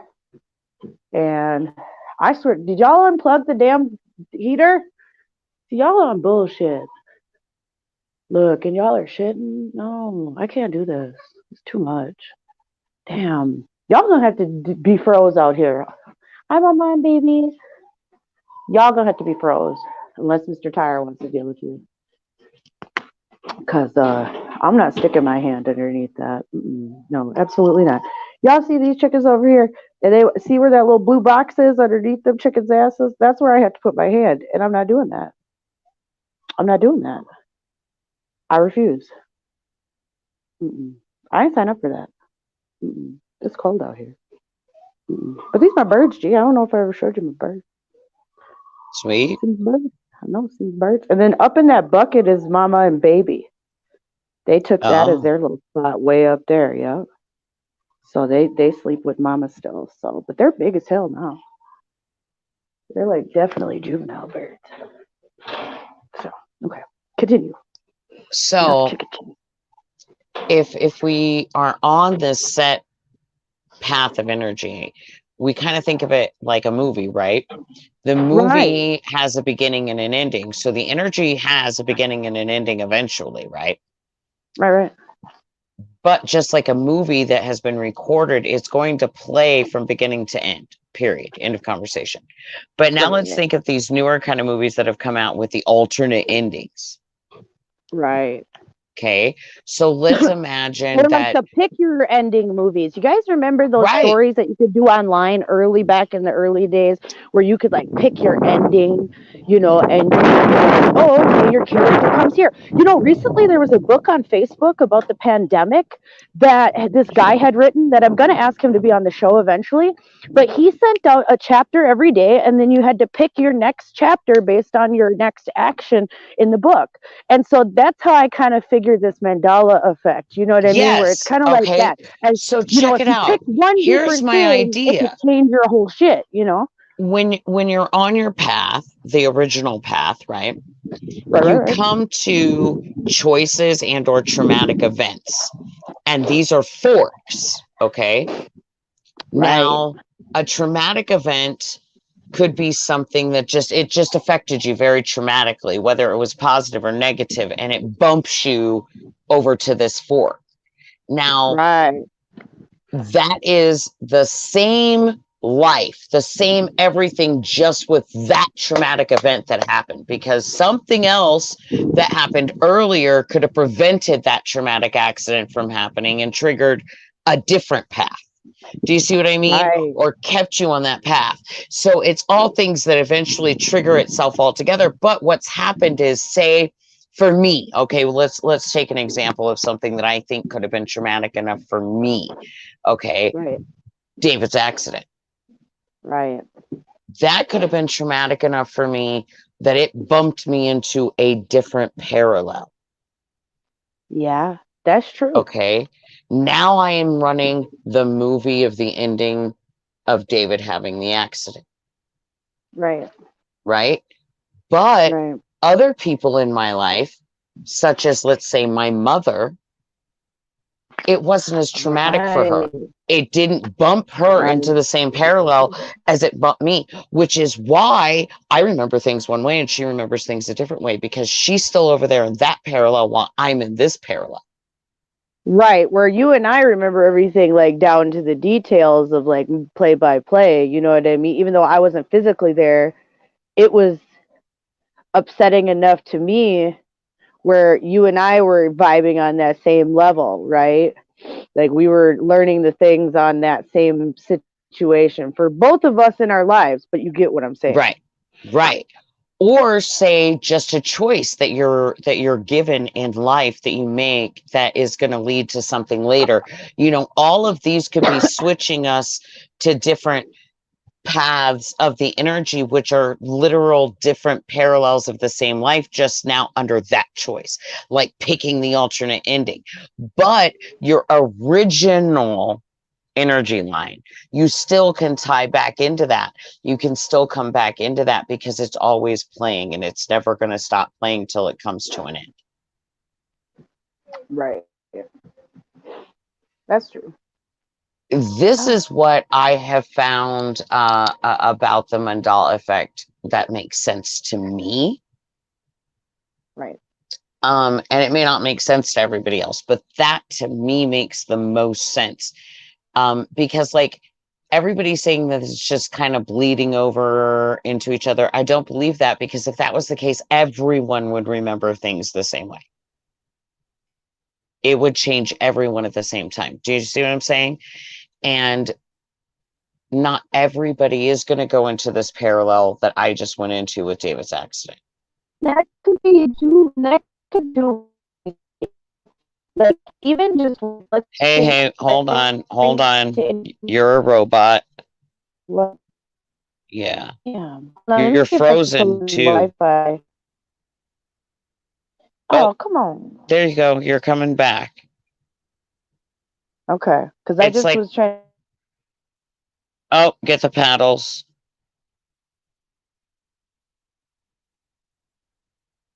Shock treatment. Are you coming back yet? You're frozen again. Boom. Now I should have the Wi-Fi box in here, so now it should be clear as shit, right? Okay, yeah, now you're good. Right? Yes. Yeah, because now I got the Wi-Fi in here with me. Okay, so I know you didn't want to bring it political, but let's just even say for like the Trump people and Biden people, this is why there's such a divide when people hear things on the news.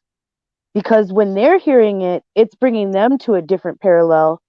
And when other people hear the other side, it brings them to a different parallel. This could also be why with coronavirus, when people hear something, you know what I mean? Groups of people are like, I heard this when I heard that. And whereas maybe like you and I can hear something, we're going to be like, what? Like, that's not what I heard at all. I heard take my rights and freedom. Yeah, no, I'm with you on that.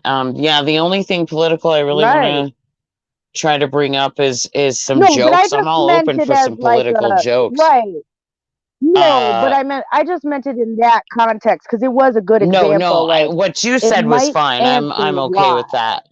Yeah, no, what you said I'm okay with. I was just agreeing with you on the whole. Yeah, I'm not really trying to. Yeah, no, I didn't want to bring it political at all, but I had to mention a I'm political definitely name. like so, I said, if you have some political jokes to throw out there, I'm totally open. And I don't even care if they're against Trump. If you have some against Trump too and they're funny, it has to be clever or funny though. Yeah. Don't fuck around. Clever or funny. That's the rule. Clever or funny. And we will allow it. Clever or funny. Yeah, clever or funny, we allow it. I don't care. Like I'm just saying, muffins. Have you seen the one where the Statue of Liberty was like shooting Trump in a mask and was like, yeet, yeet? No, I didn't. Funny. I don't care who you are. Yeet. Because, I mean, he was like throwing something real far away, you know what I mean? So I thought that shit was funny. Right. I don't care. Like funny. One of the good ones that I like, clever or funny, it is Biden related, but it's also funny because it's true, I believe. Muffins. That was funny. Sniff them. Bernie. That was funny. Bernie is now calling children muffins. It's code word. Say muffins backwards. Oh, you mean Biden? Because I don't think Bernie's. Oh, yeah. Just Biden. That's what I meant. Biden. Right. Biden. I mean, Biden, Bernie, old white dude in Congress. I mean, they look so similar to me. They really do. I mean, honestly, somebody had told me that they both look like. Remember Evie? Can I just call him Mr. Burns? She's like, Right, Mr. Burns. Can I just Yeah, that's call him what we're gonna Mr. call Burns him. from the Mr. fucking Burns. Simpsons? Because that's what he We're fucking reminds me gonna of. call him Mr. Burns from now on. That's gonna be his new name. So President Burns. Okay. President Because that's what it's like. Burns. No, I will not call him that. I'm just saying. What it's like. You know what? I'm going to be petty about this. And Are this you is gonna be the like Whoopi only Goldberg? thing. Are you gonna be like Whoopi? Are you gonna be like Whoopi? You know, Whoopi Goldberg never said Trump's name all 4 years she was on The View because she refused because she felt like he was illegitimate. Did you know that? Ooh, you know what? You gonna pull a Whoopi? I may do that. I may do that. But no, what I was going to Yeah, say and she is, made it all 4 years without saying it. well, I'm not going to say he's not my So president, but I'm definitely going to say that he's not my pedophile. right. Because I think the whole "not my president" thing, if people start doing that with him, even though he did steal it, okay, whatever. I just think it kind of lessens the office, and that was the whole point that we made for 4 years. Right. Is just don't lessen the Yeah. office. You know, I Yeah. mean, I just, everybody always I don't goes want out to, gray though. Gene, that's I don't true. want to. Everybody goes out gray though. You get stressed out. Everybody who ends up gray. That's the one thing I can crack on them is that I don't care who you are going in, you need Miss Clairol going out because you're gonna have gray hair. I You have know not what? seen one You know person what? come I out kind of of there feel this without gray way. hair. I kind of feel this way. Let him have his gray hair. He's earned every damn one of it being in that office for the last 3 years. They Every all damn did. one. They all did. Obama did. It's fucking Bush honorable. before him. Bush Yep. before him, Clinton, they all earned their gray hair, but every single one of them ends up with super gray hair. I don't care what age they are. It doesn't matter if they're young or Well, it old is a because they proven all fact. end up with gray hair. It is a proven fact that higher stress levels strip the Right. keratin and out of your hair, which will strip the color Oh, from your hair, which is why it becomes gray. Which is why oh, we right. get the old wise tale of, stress gives me gray hair, or oh child, you give me gray hair. Like a good for instance is David's accident happened, and I have listen, G, I got a lot of gray hair all of a sudden. Do you? Yeah, like it's that's why I want to I don't dye it have any yet. gray. I don't have none yet. It's Not why I me. want to dye it gray. I'm just like, I thought I just might accept it. though. Just I accept it. thought I And like might I though, because was, my mom was gray by like 30, so I well, kind of like I was expected to have a explaining, few, but if I I dye don't. it, if I go gray, silver gray, like I want to all over, and I I think it just was want to do cool. that because my roots are already there. And honestly, for as long as my hair is, and you know that I ain't lying, as long as my hair is, for all of my hair to finally go naturally silver gray, my roots could be completely silver gray in the next year to 2 years, and it would take another 6 to 8 years for the rest of my hair to catch up. At least, because I mean, you have hair almost you have hair down to your butt, so I mean, you're not going to replace all It's that. past that now. Is it? Is it down to your thighs now? It's, we're not going to talk about it, G. Damn, gee, it's gonna be on the floor soon. And see, this is It's why it needs to be all one color. it's super long. Okay, so I'm like, okay, so I just accept it. And it's like I said, worst case scenario is I'm lightening myself from where I am now. So if I don't like it, it's nothing to take it back to my color. True, true. Nothing You know, at you're just all. taking the pigment out. You know what I mean? Because like Yeah. the back of my hair's so short now, I can't even Oh, show you. and Pam gave me a super great idea. Mm, Um, to order a professional bleach, which I still got to figure out like which professional bleach, right? I'll show you which one that I use that I get from the professional stores that I Okay. use that has the toner already in it. And Oh, so good. when you're Okay. yes, girl. So then you And don't got to then deal with what that. she said is to get like a trim done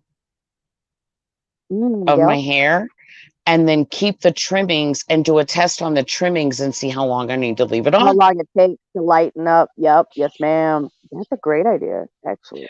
Freaking right. She's a freaking hair genius. Right. And it is Crystal Gale long. It totally is, Pam. It's so Crystal Gale. It is not. It is not Crystal Gale long. Not yet. Crystal. I mean, it's getting there, though, G. I mean, it's getting. It is not yet. Crystal, listen, I have to do this because my father would roll over in his grave if I did not. Crystal Gale was his crush. Did he love Crystal Gale? Oh, yeah. Okay, And I love Crystal Crystal Gale Gale because Art Bell was she wrote Art Bell's theme song. I know. And okay, so she's, you know what I mean? So it's like, me and Art Bell and my Crystal Gale dad was also an Art Bell fan because of Crystal Gale. Yes. You mean your dad would go along too? Okay, so this was my dad's like big crush, Crystal Gale, and a lot of it was because of her hair. So I have to be like, no, no, no, no, no. I am not Crystal Gale level. Listen, that woman's shit is longer than the floor. That woman's shit. It's good. And it's gorgeous. It is. She's got some amazing hair. Amazing hair. Be that next level here. Goals. Too. Why is my phone dying so quick? Won't even ask what, MG. Right. What are you not gonna ask? So yeah, she had that great ingenious idea to do the bleach and use the trimmings from my hair. So I think that's freaking a great idea. I'm gonna do that. And I'm just gonna dye it all silver gray. And then if it doesn't look as awesome as I think it's gonna look, then fine. I'll dye it. I can. It's easy to dye my hair back to the copper red that it is naturally. Because my choices, I have two choices, I figure at this point, right? Dye it all gray and accept it. And now when it's coming in gray, it's just gray, right? Or keep fighting the gray for the rest of eternity and keep dyeing it red. Like, either way,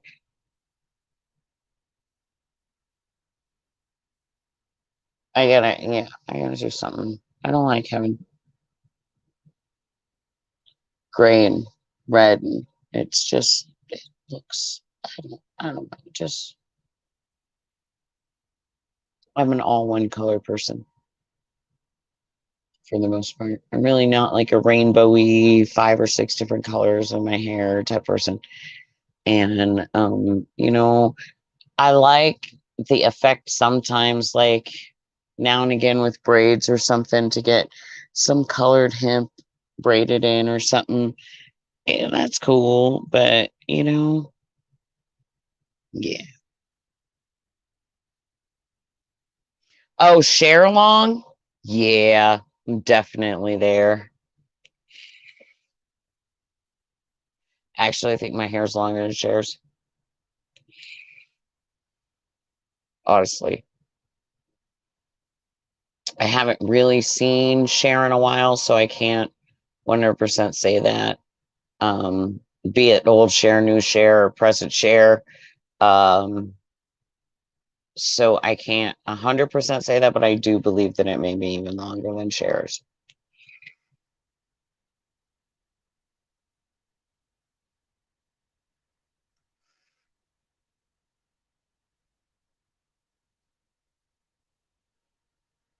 Which is a lot of the reason that I do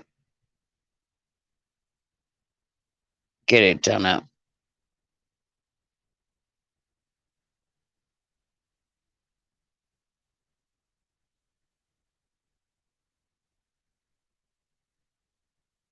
No, MG, we're talking about the hair on my head.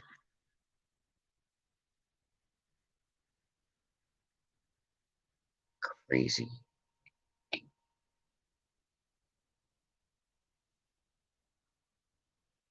Are you asking me if that goes silver too? I don't know. That's a good question.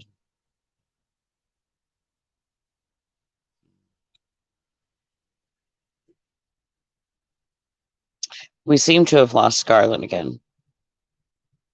Oh, okay. So you were asking that. Okay. I don't know the answer. That sounds awful. I don't know the answer because I haven't even looked.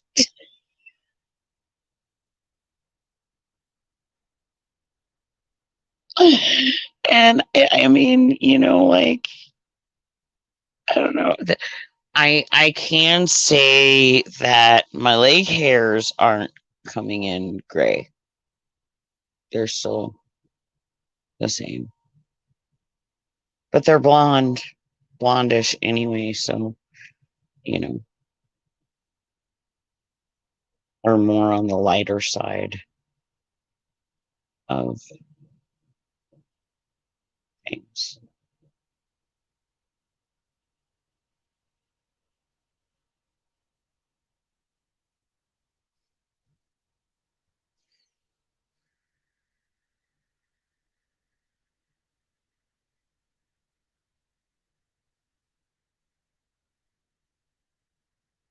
Um, now I would be super curious to think about it. But what I guess in a way I could answer this question because hubby has gone very, very gray as well. A lot more than me. Since David's accident. I can say that gray is in his hair, it's in his beard, and it's in his chest. It's in his like line down the belly, and it's definitely in his pubic hair. So I'm gonna say if it's in his, it's in mine.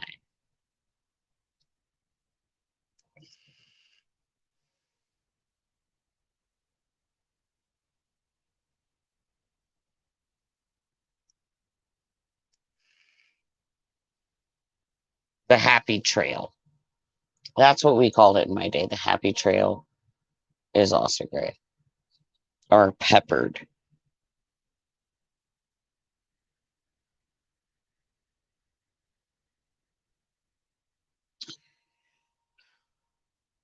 Hubby's first gray hairs that I really noticed were in his beard. His, whole mustache beard, Grizzly Adams thing that he has going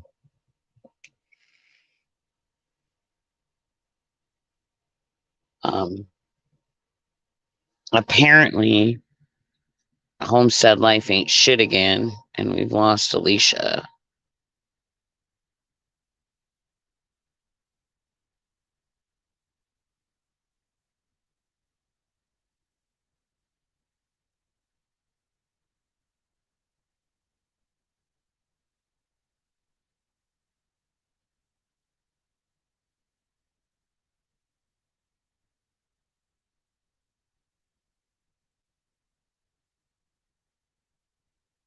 Do you have kids, MG? Curious question.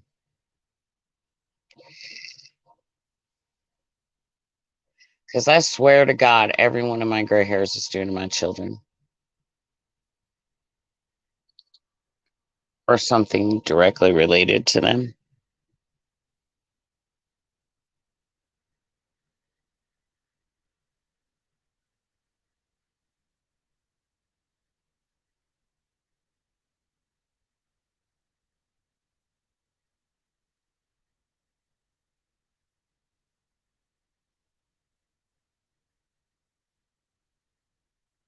See? Maybe that's the difference, MG.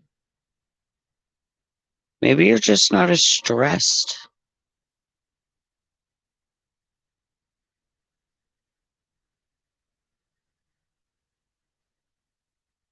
Now, see, Pam, I do believe that there are people that just lose the pigment very quickly because, like my grandmother and my grandfather was completely silver gray.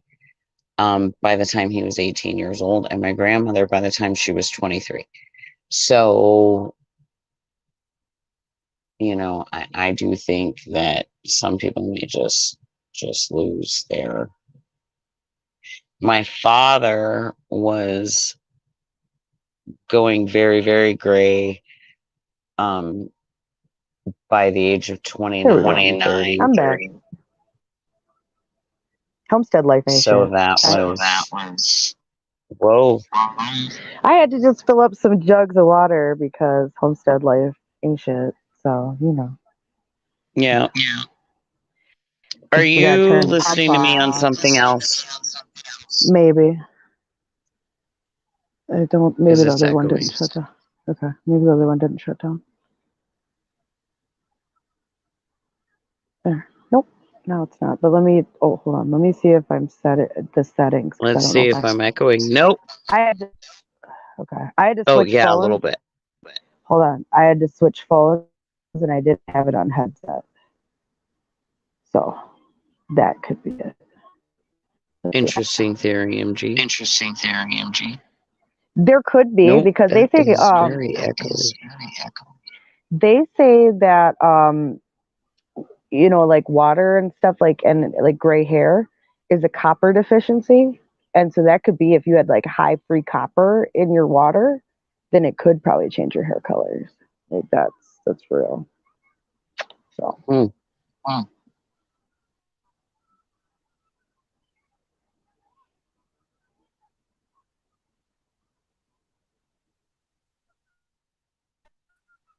okay.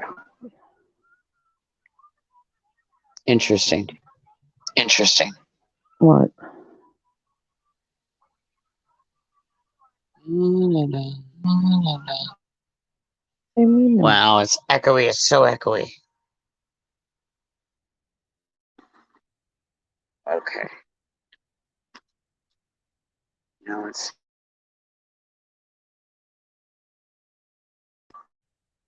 Sorry, guys.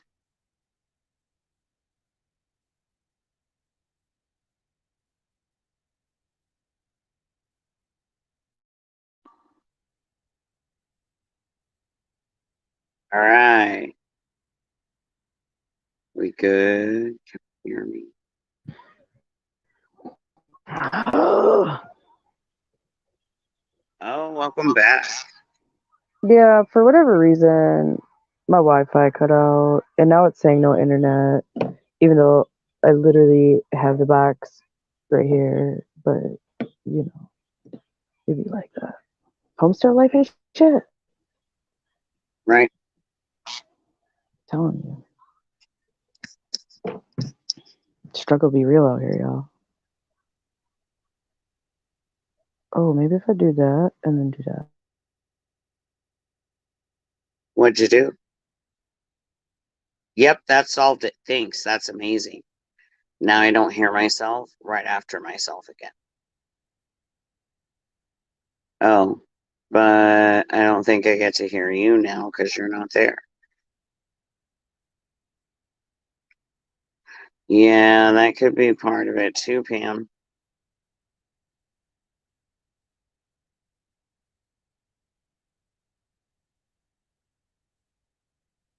Interesting, MG.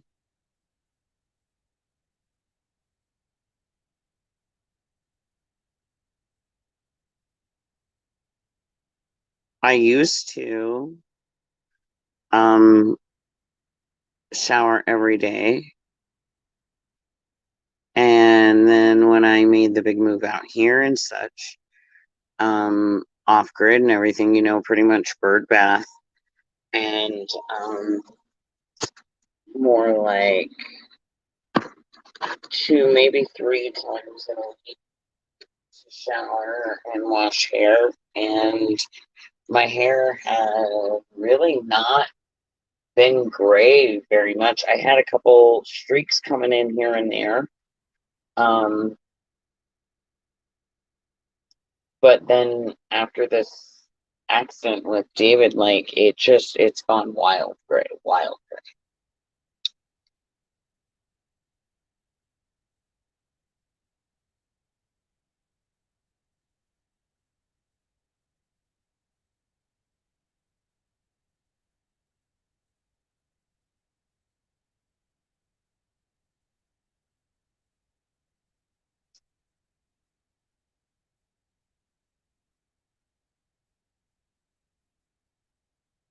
So we're working on getting back on track with Journey, and I promise, you know, topics are coming back, Moon News is coming back, all of those things are coming back. Readings will come back eventually when I get new cards. Again, if anybody wants to donate cards, you can always go on to freedomrevolutionnetwork.com, hit that donations button. Make sure that you put in the area for Red or Journey into Freedom, make a donation. You can also send donations to P.O. Box 446, Swatch, Colorado 81149. You can also find me on Facebook and make donations through Facebook. But I am specifically looking for the Doreen Virtue Ascended Masters deck. They were stolen, so whatever negativity goes with that, I'm not sure, but I'm sure whoever has them needed them apparently more than I did.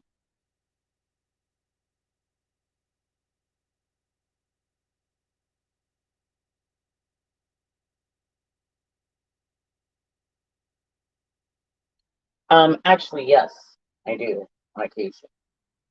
Especially because I get my hair braided as much as I do, and I keep it in braids as much as I do.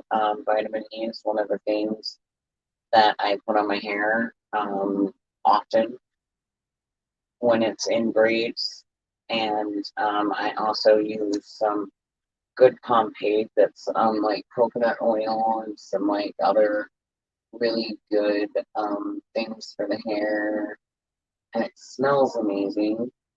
And that's really all I use. The very tips, sometimes we put gel hold on, but usually we just use the like pomade stuff to do it. And that's all really good for my hair and also has vitamin E in it. So I do put quite a bit of vitamin E in my hair, that's true. Is that bad?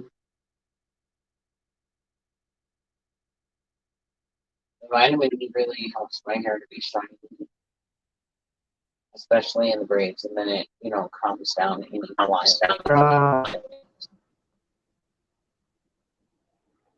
Just saying. So I'm back. Hello. Nice to see you again, Red. Who knows? I don't know.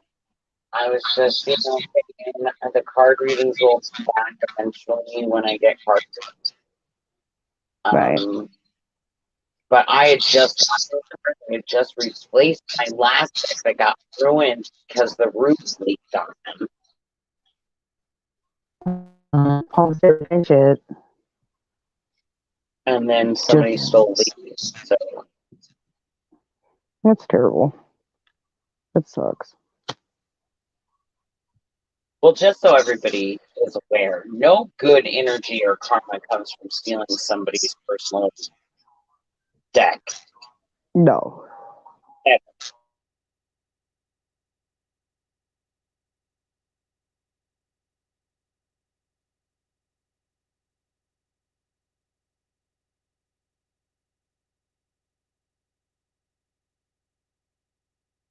Yeah, no, like I said, vitamin E is one of the things that I use to put in my hair all the time.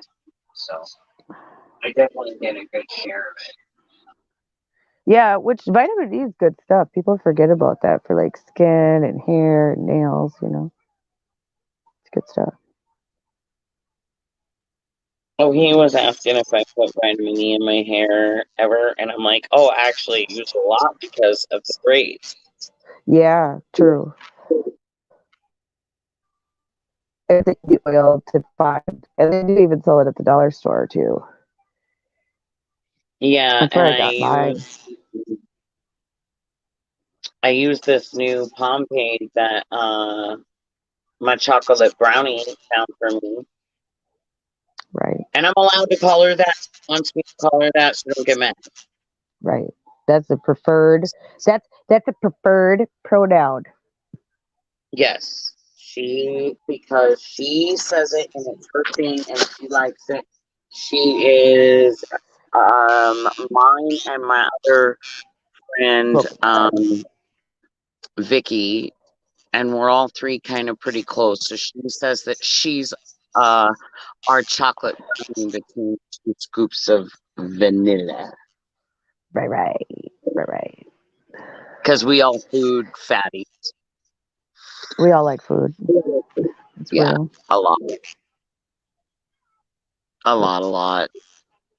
But see, she don't call me white though, to be fair. Like she fucking I don't know where you guys get this from, but both you freaking do this to me. Oh, you're not white bread, you're high yellow. Sorry. So she calls me that too. She says that I'm banana ice cream. Damn.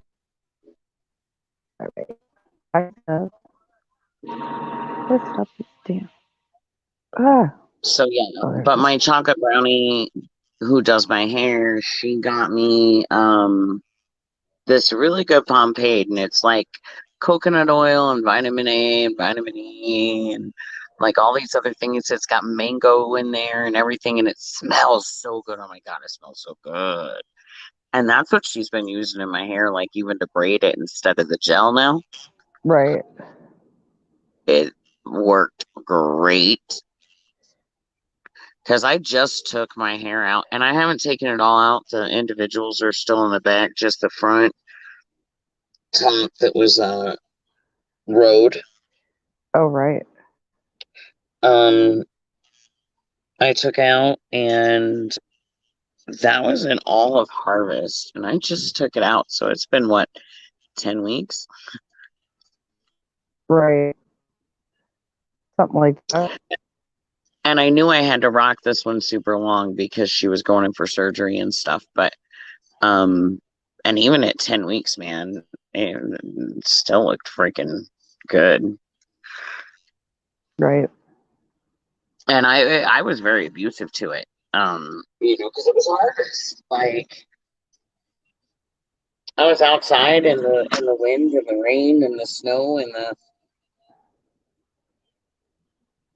everything with that. Yeah, black seed oil is really good too. Yeah, that's not a bad idea because a lot of people don't think about that, but especially people who are like, "Well, I don't like lotion because I feel oily." Well, I don't know why, because you never put This any moisture pomade, back into your skin. yeah, this pomade that she gets me has that black currant oil in it. Yep. And because you never put moisture back in is why your skin gets oily, because it overcompensates and creates oil to moisturize yourself because you ain't never moisturized them, you see. Yep. So for those who have an issue with like lotion because of the feel, the way it makes them feel oily, well, you put it on right after the bath, or they even have in shower lotion now. For those folks who just don't like the feel at all and would rather use it more like a body wash, they do have an in shower lotion by Nivea. And that does work. And it does bring some good moisture in your skin. And so there's options now, but you got to moisturize or else your skin will get oily. That's just real. People don't think about that. They just think about dry, you need, lotion, dry. But no, every skin really needs it, or else your body's going to produce too much oil. Or if you lotion too much or oil too much, you could decrease production and become dry. I see. Mm-hmm. So it's a delicate balance. Now, to talk about it a little bit, I don't mind, since Pam and oh no, it wasn't Pam. I apologize, Pam.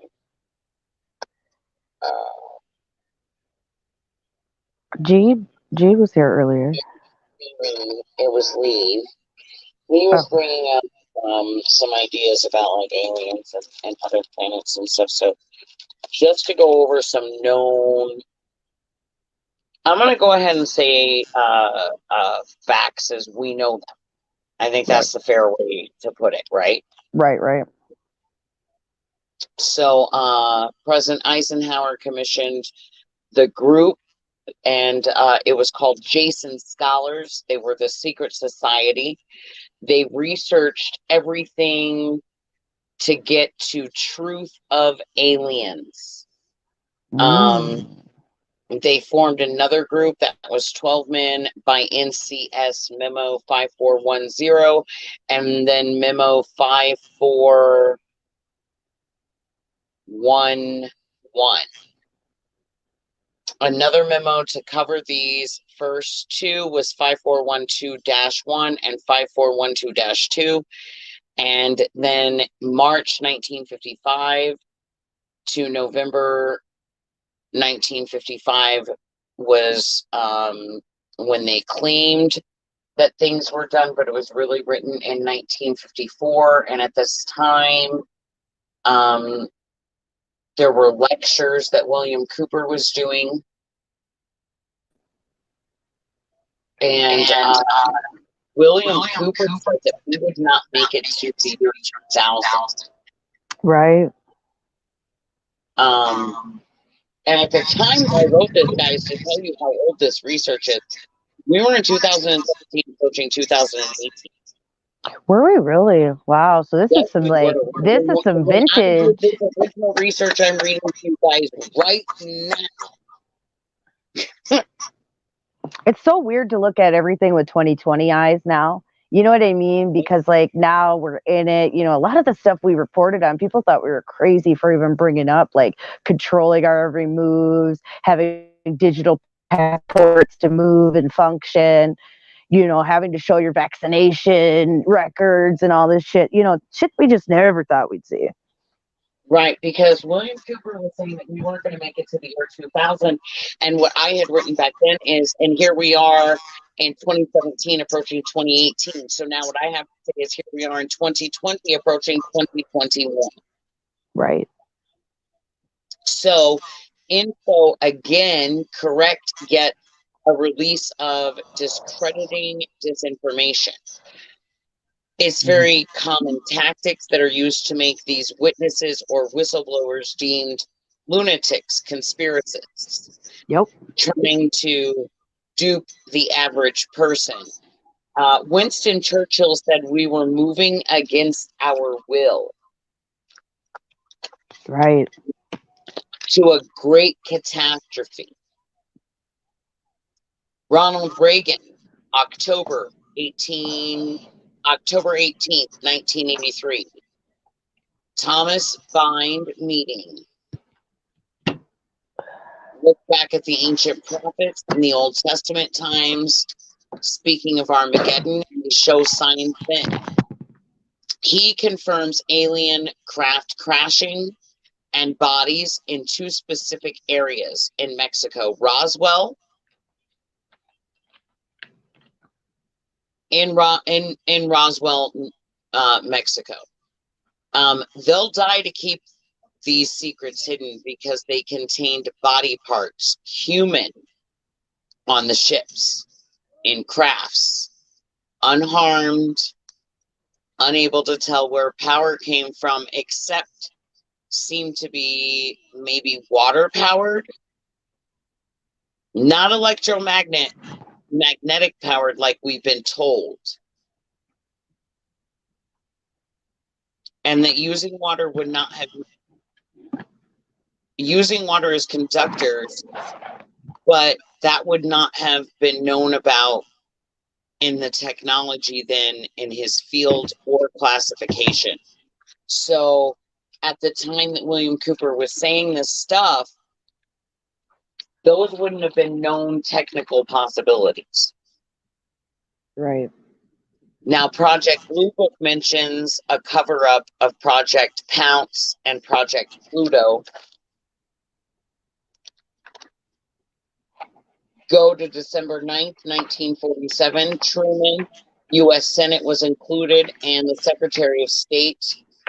They collaborated. People holding seats in current years, such as Hillary, NCS Alpha, covert psychological experiments on general public, hiding UFOs. they answer to no one or their means of doing so. Don't ask, don't tell, just do. Wow. Wow. Where does this all come? Oh, okay. So all of this is a collaboration that I've apparently put together way back then of all the different projects, from Project Camelot, Project TBIS, Dragonite, etc. Which we did a lot of shows about this on Blog Talk. If you guys wanted to go to Freedomizer Radio's Blog Talk, all of our episodes where we did every single military project starting in the 1930s and moving forward to almost modern day as close as we could go. Project IBS, Project Delphi 1, Project Aquarius, Project Sidekick, Project Gleam, Project Aquarius, Project Band, Project Risk, Project Sigma,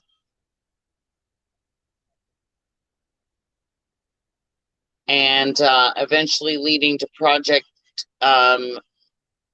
Dulce. Right.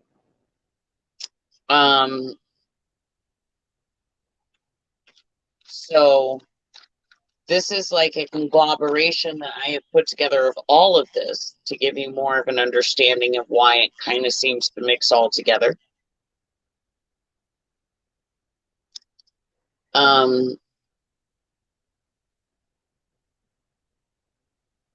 Because all those projects really worked, it can, basically in tandem with each other from what they learned.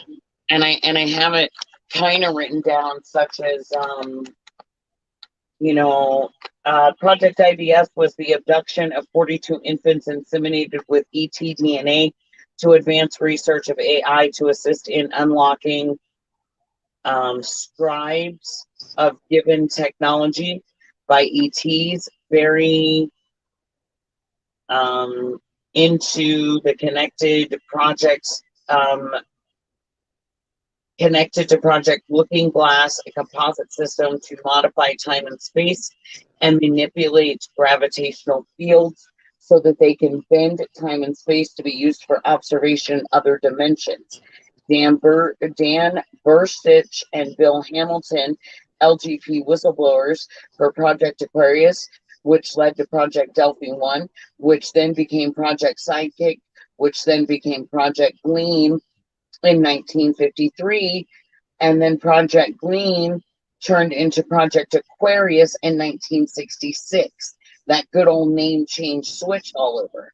Then Project Band came about in 1949, and it was terminated in 1974, but then Project Sigma pops up, originating as part of Gleam in 1954, becoming its own project in 1976 that is still an active project in Dulce. And then that would have led us to Project Snowbird, which was in 1972, and at this time, 2017, going into 2018, that was the current project in Nevada called Project Pounce. And then in 1968, it still continues. Mm-hmm. A lot of these programs, like we just said too, just rename themselves so that if anybody were to question, oh, well, where did this project go? They could say with certainty, well, we shut down that project. That project was phased out. We no longer do that project. When really they just changed the name and are still doing it somewhere else. I had not heard that. Yeah, but we had purchased guillotines here in America. Remember when we reported on that years ago? We did report about that probably around the same time I wrote this information. Damn right. Yeah, I was thinking about that because we had reported that they were, and we were like, what would they need guillotines for besides like mass executions? And now you could see how we could almost get to that point because the people who the public are mad at, whoever those people are, anti-maskers, people going around without this or that, whatever, I could see the mob mentality getting to that level of rage. And this is why it was very important when I did my shows on Ida B. Wells that we really needed to think about how our minds as human beings get to that point where mob mentality is appropriate. You know, she was called out as a Black Republican reporter in the 1800s to hangings and public executions. And she would explain the visceral feelings that were happening in people, and they were excited. I mean, they would rip out fingernails and toenails for souvenirs and take home toes. And I mean, it was sick. Yep. You know, I mean, they would kill the person because they were so terrible, but then take a part of them. Energy wise, we know how screwed up that is, because you're taking the energy of something that you basically destroyed and took their soul. And it's like, Right. That's not good karma energy to bring home. This ain't no rabbit's foot, bro. Like, this is not the same. And so to know that our fellow human beings could get to that level, and we've already done this, and the way people are reacting to whether, you know, especially some people were saying we need to hunt down Trump supporters, we need to do this, anti-maskers, this, that. People are starting to get that anti-whoever said sentiment to where we could get people okay with, well, you know, if they're running around and they don't want to get the vaccine, well, maybe we should just kill them because they're going to kill everybody anyway. Right. And I would believe that. Mm-hmm. I totally would. Yeah. Oh, at Edwards Air Force Base. Yep, I could see Edwards Air Force Base having that. Weren't Right. you?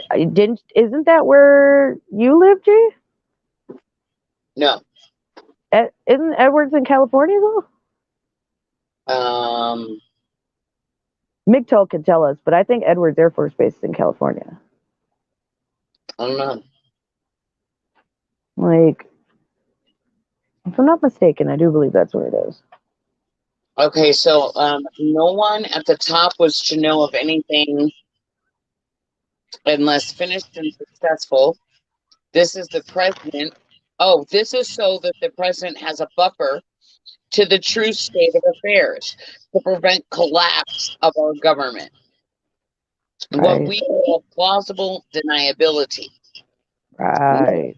The president is thus kept in the dark on almost all things. Project Yellow Book.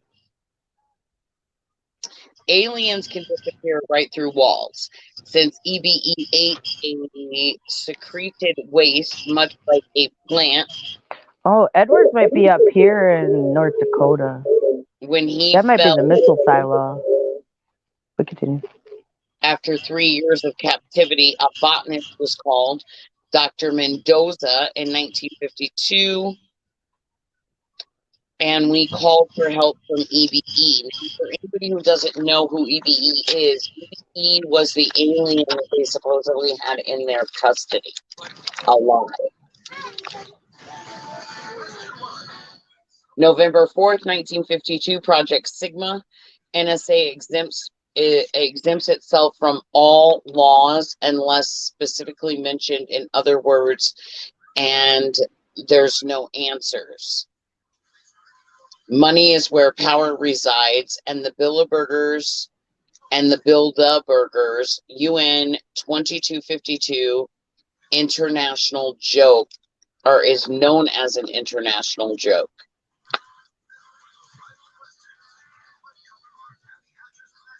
Oh, gee, I just found our list of all the different aliens. Yeah, see, this was good research. Yes, I'm here for this. So, as modus equals evil spirit. So we have the Elder Baron. Right. These are human / representations.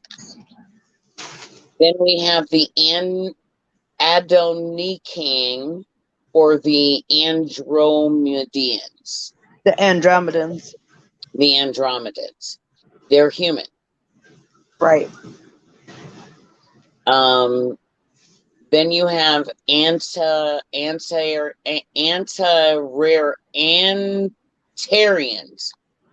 Right. They're human. Arcturians, human reptilian. They're close to Niberian. Oh, right. Canes venaceae. Canesvenatici.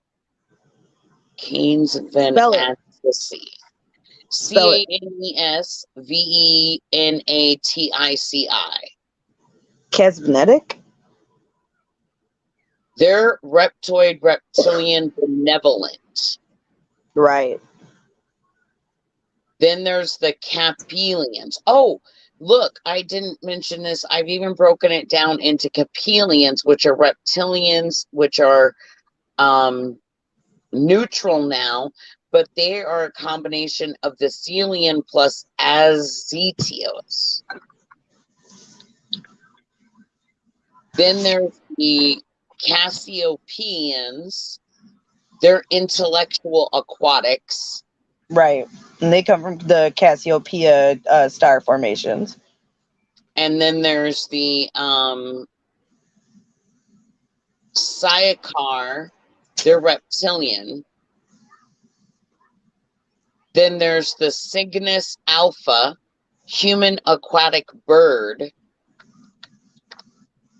The Hyades, human, close to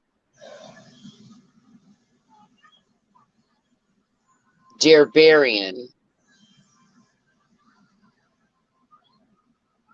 Mintakians, human aquatic, and they're from Orion.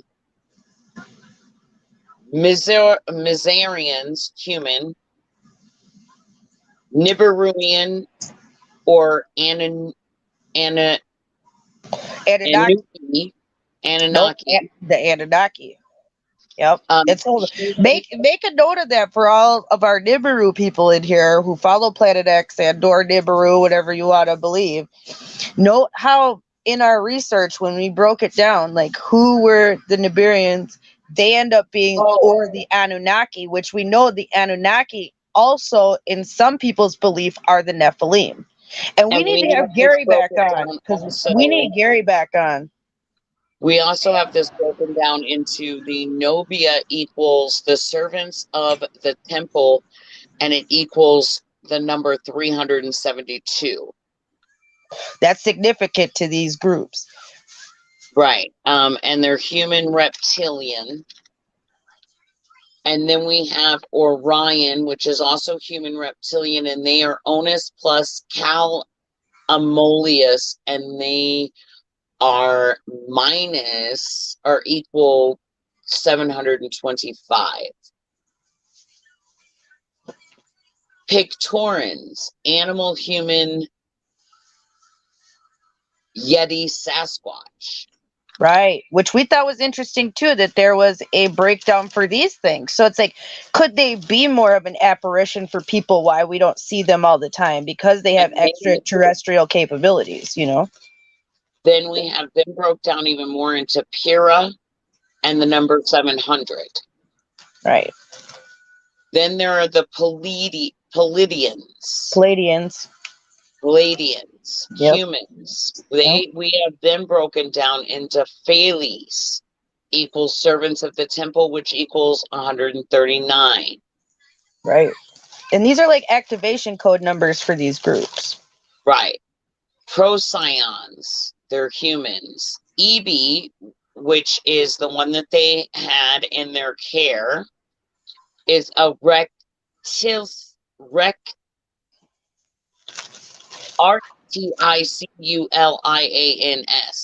Reticulan.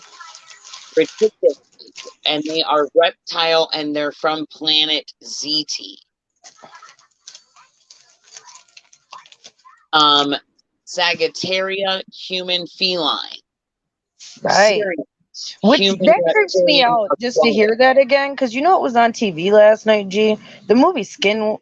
Skinwalkers. Yes, girl. Yes, girl. That makes me think Skinwalkers is real.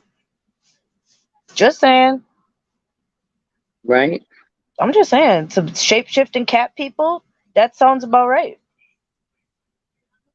Human feline. You know what I mean? Sounds about right. Sounds about right. That's all. That's all I'd like to say.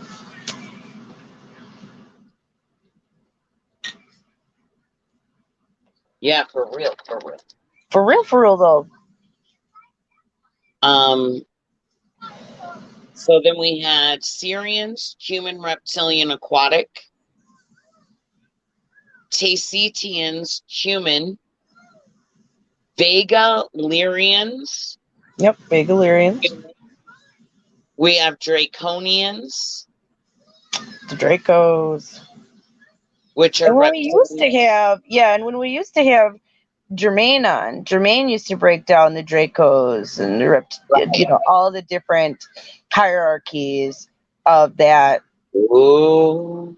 larger awakening, for And the then we disclosure have movement. the Nephali and the Nephilim. Yep. And they don't have a breakdown of what they are.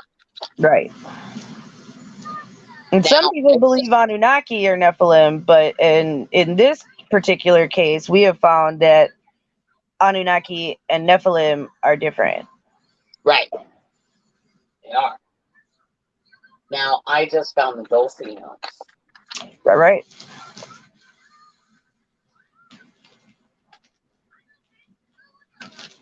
And which is why this is important too, is we don't know what's going on, with that. We've been hearing a lot more UFO reports since everybody's been locked down. We don't know what that is. Are UFOs us in the future coming back? Is it, otherworldly people coming to send a message? Something's going on. So I think that, if a lot of people aren't going out places, you're not necessarily going to be seeing these things either. But a lot more people are at home.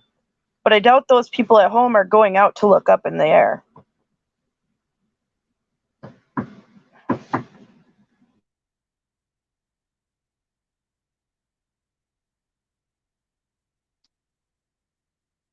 And then Esdras.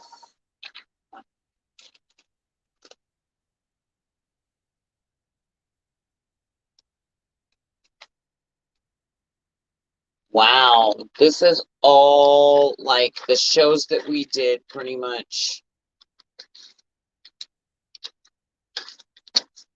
during that time frame.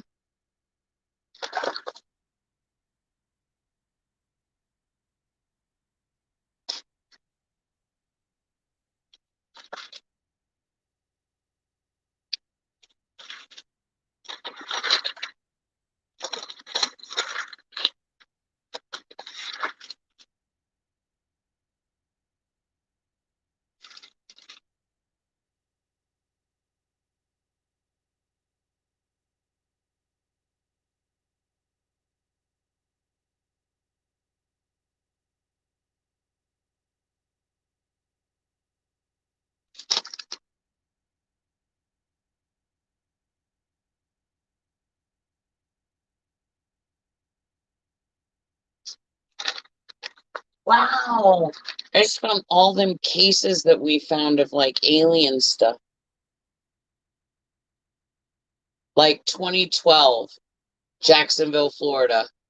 Isaiah Alexander, Boston, sees his baby's mama walking down the street with a new boyfriend, Jamal Green, and he pulls out a gun, ordering Jamal to the ground.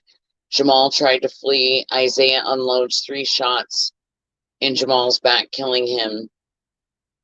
He warned his ex, Crystal, not to see Jamal anymore, and they didn't heed his warnings. Oh, that wasn't it.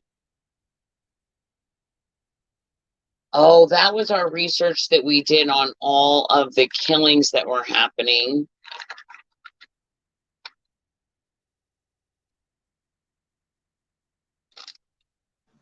I don't think we came across mantids during our research. No. Is that like a mantis, like a praying mantis type creature? No, we did not.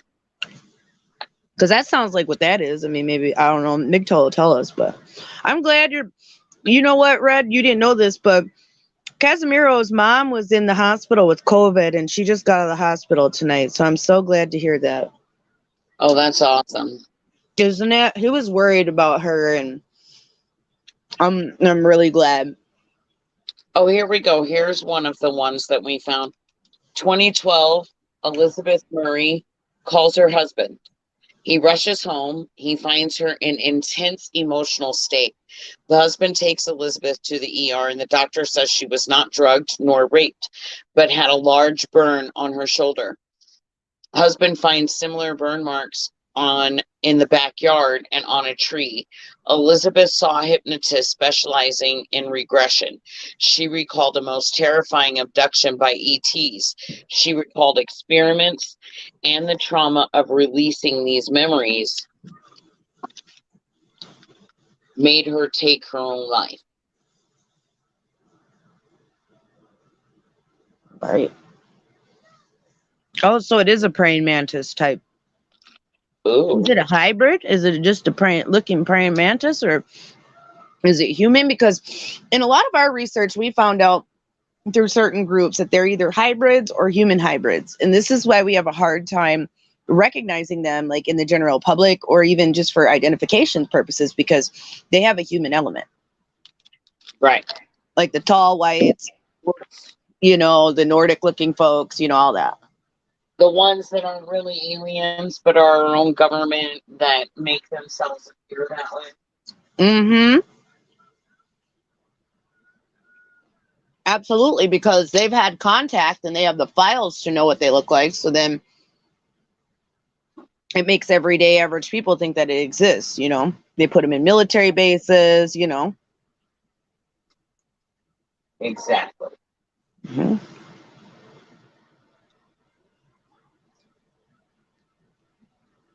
Oh, this is good research, though. I thought this was last forever.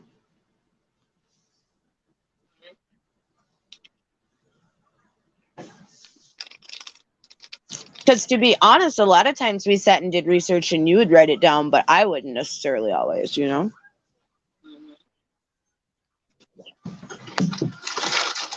But this is good stuff. Like, this is like classic Scarlet Red. Mm. Okay, but now, a couple weeks ago, right? I was like, ooh, I should go look at my quickening book and see what Art Bell had to say, right?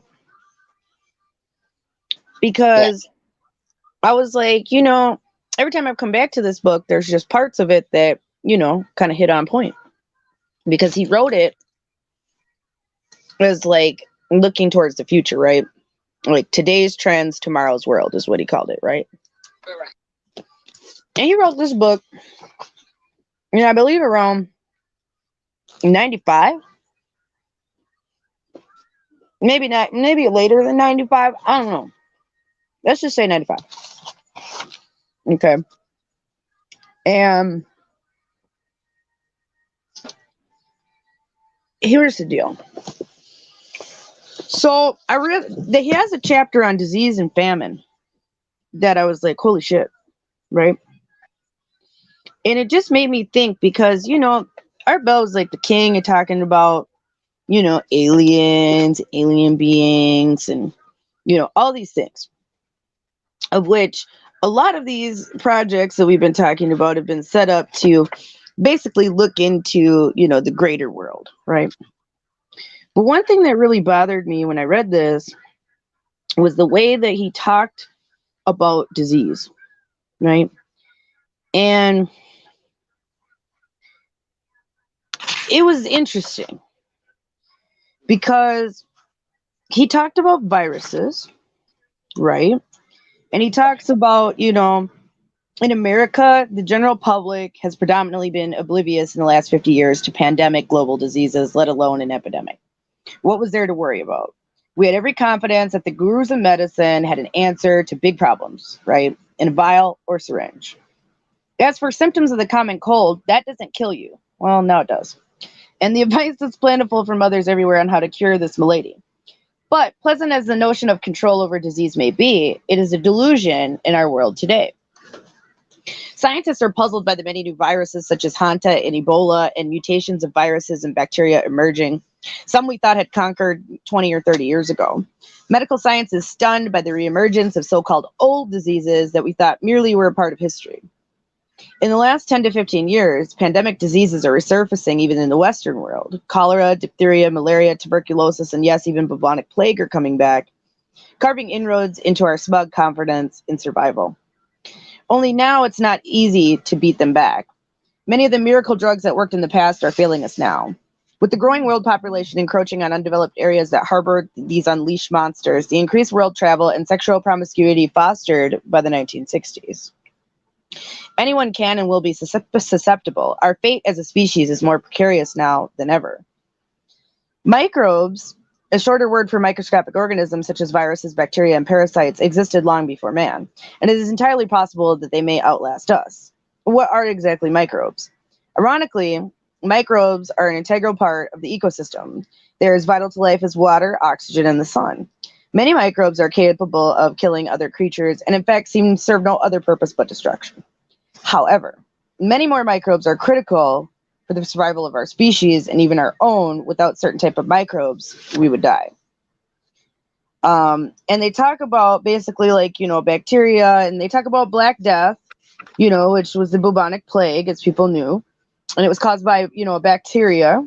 When a rodent, such times like, rat or squirrel would carry this, and then it would get in your bloodstream, and basically you'd get like meningitis and like pneumonia, and like you'd just like basically like croak out, right? Well, what bothered me was when they started talking about viruses, right? And they were like, viruses aren't the, greatest concern. Scientists point to bacteria as the greatest threat, but what is a virus, right? And it said, different experts in the field of virology will give you various definitions of the virus. In simple terms, it's a consensus that a virus is not a living organism. It contains genetic material, either a strand of RNA or DNA, sheathed in a coating or shell of protein, and knows only one thing: to reproduce itself. But a virus may seem vicious, but it cannot see, feel, or think. It has no sense of morality. In order for a virus to reproduce itself, it needs a host with living cells into which it can weave its genetic structure. This host can be plant, animal, or human. The process isn't overcomplicated. Once inside, it attaches itself to a cell and then goes inside chemically and takes it over. And the problem arises when, a virus goes around, spreads inside, causing, basically the host to react, to become sick, right? Viruses are not the disease, they're the agent that induce the disease. Right. The greatest challenge is that a virus does not respond to drug treatment, and in fact, experts contend will make viruses hazardous to humanity. Usually many times larger than viruses, bacteria, you can see. And, we didn't get that until the 1920s when Anton Leeuwenhoek viewed bacteria in 1674 with a handheld magnifying glass. And we didn't get the electron microscope, like I said, till the 20s. And so this is when we were able to, see things, right? So they say the first person to link bacteria with disease was Louis Pasteur, a French pioneer in bacteriology. From that point forward, it was learned that organisms, and that 100 years later, most students of medicine and biology considered the study of bacteria a dead field. In 1928, though, Alexander Fleming discovered penicillin, and for the first time, humanity had a means of killing bacteria. But then penicillin didn't become available for the general use of the public till maybe the mid-1940s. So then it became, an antibacterial, agent, and they were calling it a miracle drug, and, all these things, right? Well, then the year that they actually put out penicillin, 2 drugs for tuberculosis were also found, which was streptomycin and para-aminosalicylic acid, right? And these could treat every known bacterial infection. Well, the World Health Organization in 1967, they were feared the plague, smallpox, and 250 million people during that year were vaccinated by the WHO. After that, they were saying that typhoid, polio, and leprosy and diphtheria were out on their way. So other diseases were thought, basically in history, and we thought, we fixed all these things. By the 1960s, the world basically thought that we could get rid of all the microbes. And this is interesting because if you go back and listen to Dr. Fauci, he says the same thing in his early career, that when he ended up going into the Nixon administration, that he had basically thought like infectious disease as a category would be over public health, because he's not an infectious disease officer, doctor, he's public health. And Nixon reflected this mood when in 1971 he gave $100 million for cancer research, that now that infectious diseases were cured. So they had believed in 1971 that they had cured infectious diseases. Okay. So what's interesting though, where they didn't, so I'm just saying, hey guys, remember that whole science? Right, science, because they said they had this all under control. Now, they talk about emerging viruses, right? So they say mankind's challenge in defeating viruses comes with the virus' inherent ability to mutate quickly, as well as its tendency to elude treatment by modern day drugs. This makes viruses increasingly dangerous. Another one of the most fearsome properties of some of today's viruses is that they can be spread through the air, making them airborne. What does that mean? An airborne virus can travel through the air on dust or sneeze particles landing on someone's hand, then goes into their eye or their mouth, or you can inhale a virus. It happens all too easily. Obviously, there are viruses in existence today, too numerous to discuss, but among the most lethal, and this was at the time, so you got to remember, early 1990s, was dengue, influenza, hanta, filovirus, hepatitis, and HIV. Hanta and filoviruses are two examples that can invoke hemorrhagic fever. A variety of those deadly killers exist: yellow fever, Lassa, rotavirus, machupo, and aropuche. Dengue virus is one of the most fastest moving viruses. The worst epidemic to date occurred in May 1981, where Havana saw thousands of people fall victim to dengue. Dengue disease, known as dengue hemorrhagic fever, is invoked by any one of the 4 dengue virus strains. And this is carried by the female mosquito Aedes aegypti, which we do have Aedes aegypti here in the United States. So it is one of the types of mosquitoes that we do have here. The mosquito eventually found its way to 17 cities during the 1980s. And so there's no cure for dengue. So it's interesting because that one is one of those viruses that they just don't know too much about. But the most highly contagious airborne pandemic disease ever known is influenza. That's what they said at the time. Over the centuries, it kills millions of people in every region of the world. The worst pandemic occurred as recently as 1919, and America was high on the hit list. 500,000 Americans died, and over 10% of the American workforce was bedridden. That pandemic took the lives of 21 million people worldwide at a time when there was fewer than 2 billion people on Earth. Now just think about that. In 1919, there was only 2 billion people. The only reason that this disease didn't claim more victims and spread more quickly was the lack of efficient transportation. Trains and ocean liners were the best way to get around, and the fact that fewer people traveled. Influenza is a champion of self-preservation in disguise. Symptoms of emerging influenza strains resemble common flu, but with deadlier consequences. Usually carried by wild waterfowl, influenza exemplifies today's emerging viruses with its ability to mutate into new strains. Vaccines.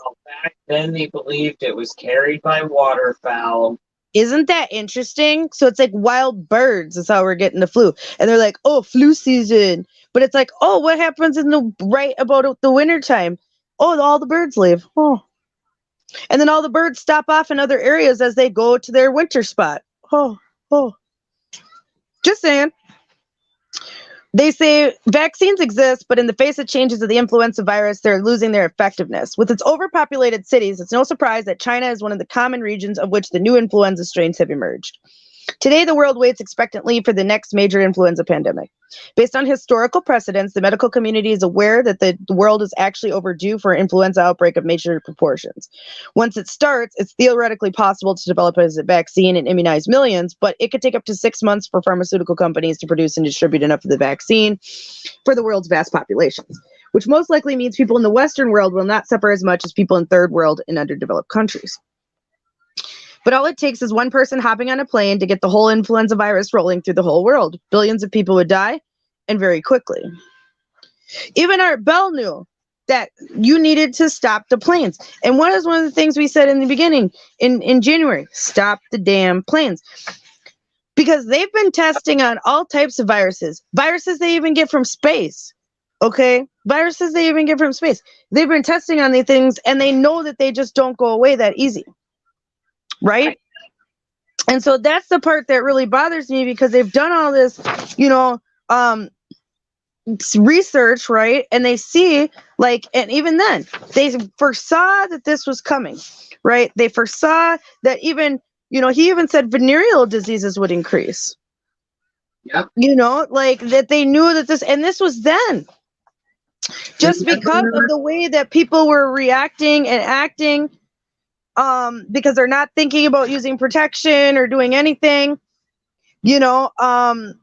Remember when we did the research on vaccines actually really being a gut load? Well, you know what? It's interesting, because the next thing is about biological terrorism. Now, when we really want to think about this, now listen to this, y'all. So they said that in 1995, the U.S. Senate Permanent Subcommittee, the Aum Shinrikyo cult leader Shoko Asara, responsible for the release in Sarin in 1985, led a small group to Zaire during the Ebola outbreak. But they were, ostensibly, the cult was there to help Ebola victims, but the subcommittee report reveals that they were actually there to collect samples of the deadly virus to culture and use in a future biological attack. Okay? They knew this in 1995. Okay? In the summer of 1995, white supremacist Larry Harris used phony stationery in his credit card to order the bubonic plague bacterium from a biomedical supply company in Rockville, Maryland, the American Type Culture Collection. The order was processed without question, and Harris was caught by the FBI only because of his own impatience, hounding the company for only 4 days after his initial order was placed. Biological agents are considered to be one of the least costly and most effective means of destroying an enemy. Simply cultivate a highly contagious and lethal strain of virus or bacteria and launch a warhead into the select city to release the agent. Hell, even just take somebody there and release it. Despite signed agreements such as the 1972 Biological Weapons Convention to ban the development and use of biological agents in war, the world has more development in use and in existence than ever before. As of 1995, you can count 17 countries that develop biological weapons. And of course, the most dangerous, unstable, rogue nation states are among them: Iran, Iraq, Syria, Korea, and Libya. The U.S. no longer develops biological weapons, which, that's a lie, choosing to instead to concentrate on nuclear weapons for the last 50 years. Not only are biological agents inexpensive, they're easy to make. Kathleen Bailey, former assistant director of the U.S. Arms Control and Disarmament Agency, persuaded that a major biological arsenal could be built with $10,000 worth of equipment in a room 15 by 15 feet. The most likely agents developed may include anthrax. You need to inhale about the amount of the size of a period. Botulism, bubonic plague, and Ebola. The prospects for controlling such a threat are not promising. Now, really think about that. You know, when there was people in the beginning say that this, you know, the Wuhan flu, whatever, it came from this wet market. And then people were saying, well, what if it was a biological weapon released in China? And we had brought that fact up many times. This really makes you think, because if in 1995 all you needed was 10 grand, right, in a 15 by 15 room, and this would be the easiest way to do this, and even there was a cult in Japan who was going places during shit to spread it. How do we know a group like that didn't do this with coronavirus? I've never thought about that, but this made me think about it when I read it. I was like, shit, what if? Like, that's real. If they did it then, why wouldn't they do it now? You know? So then they were talking about Gulf War syndrome, right? Because they believe that it could be from chemical exposure, from bombs or pollutants, which we found out now is like the DU rounds and shit. You know? But they also talked about famine. Okay, so they talked about, you know, the increase in food and food shortages and economic stability and all sorts of shit. But they say if America, 61 million Americans at this point, were obese. Okay, or they were over their desirable weight, right? Between 20 and 74. This is going to affect people in their health, and they knew this then. Right. So it makes you wonder when they're like, oh, we know this will make you sick, we know these things will happen. It just makes you wonder, because they say one of the biggest indications of a quickening world is the rate at which these diseases keep occurring and the severity of which they strike. We live in a world that just waits for the inevitable pandemic to happen, or perhaps it'll be several pandemics at once. The anticipated influenza outbreak could occur while a new strain of Ebola boards a plane bound for New York's JFK. Perhaps an unusually hot summer will bring out an aggressive tiger mosquito, or overwhelming the world with the malaria and plague outbreaks spinning out of control, taking millions of people's lives with them. It's been suggested that an entirely new global disease organization be established to oversee these existing organizations. Each country could contribute a disease tax, not unlike the global effort to address world's environmental concerns.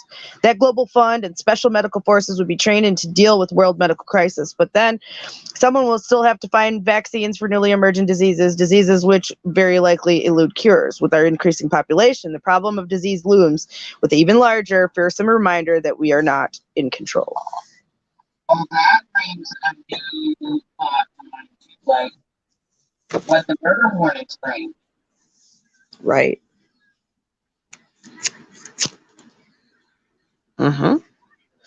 And like, let's bring it back to aliens. Why I wanted to bring it back to aliens. What if they brought something in when they came in the atmosphere? You know, we've had an increase in UFO sightings since this has occurred. How do we know it was that? How do we know it was a meteorite that came in? You know what, James? Huh? Isn't 2020 a re-sign year? A what? A treaty re-sign year? What do you mean by that? We have to re-sign the treaty Oh, every 20 years, isn't it? I don't know. That's something to check in on, though. Actually, Because, like you're saying, what if it's something that they just brought in on a ship or something when they came in from outer space. Yeah. I mean, that alone could have started something. I mean, truly. Yeah. I mean, What you know, if a lot of people don't want to think that the coronavirus is even real, of which we got to keep it real. And some people don't believe viruses are real, which there's some very compelling arguments that viruses are exosomes. And like we just read, they're not alive. And if something's not living, it can't function. So therefore, how can it replicate if it can't live? And it's not living until it gets inside you, but it's not living. See, it would have to be alive to then get inside you and keep replicating, right? Because it would have to be alive to stay alive on the surface, to then get into you to stay alive. Do you see what I'm saying? Right. Because if it's not living, it wouldn't be living. As soon as you sneezed, it would be dead. Right. Right. Okay. It would not be living cells. You would not be even ingesting living cells. So what it is people say it's a buildup and toxicity of these things, which makes more sense because let's say you get this virus inside of you, but it's not living. But let's say you get too much to where your body gets triggered. That's why you get sick. Not because the virus is actually getting you sick like we read. It's more of a buildup of toxins in your body that need to be shed. So, you know, people who don't necessarily think this is real, well, maybe their system's cleaner. Maybe their body is able to filter out these toxins more. Right. You know, and with the way people eat with the standard American diet, most people's gut health is shit. Right. Why wouldn't we think this could take out hella people? You know, especially all the real crunchy people. Think about that though. Gee, you know, all the crunchy people been really talking shit. But at the same time, aren't the people we usually talk about the ones who eat like shit, have shitty diets, and eat chemicals, processed food, use chemicals in their homes? And this is why they aren't as healthy.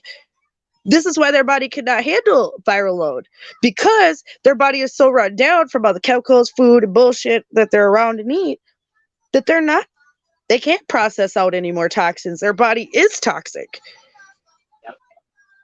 So, you know, that's something that people really need to think about, because that could be what's happening. So for those of us who eat cleaner, try to stay away from the bullshit, try to use proper cleaners in our home that aren't, you know, chemical, we might have a better chance, because if we come in contact with it, if our body gets virally overloaded, We might have an easier time filtering it out because we use natural things to heal it. We use this and that. You get what I'm saying?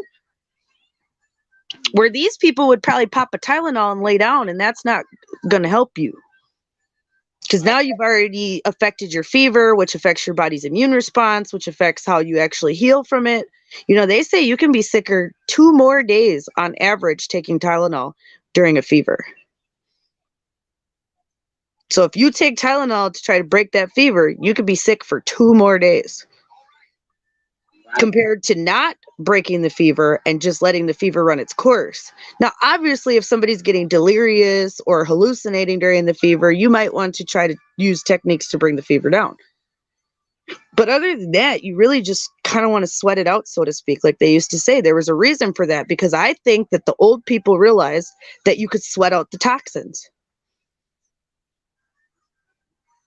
That's why they would make you sweat it out, get all under covers, and you know what I mean? Put hot cloths and hot water bottles. They wanted you to sweat it out to get the toxins and impurities out of your body, like a sauna. I think they were onto something. Now, they may not have had, you know, the right medicines or even known about herbs, but they at least understood that concept that your body needs to sweat it out. And those who couldn't filter it died. Yep. You know, it makes more sense when you really, really think about it. So I really just want people to take that into, you know, comparison when some people say, well, it's just a cold, it's just this, it's just that. That may be true. Coronavirus may be only that.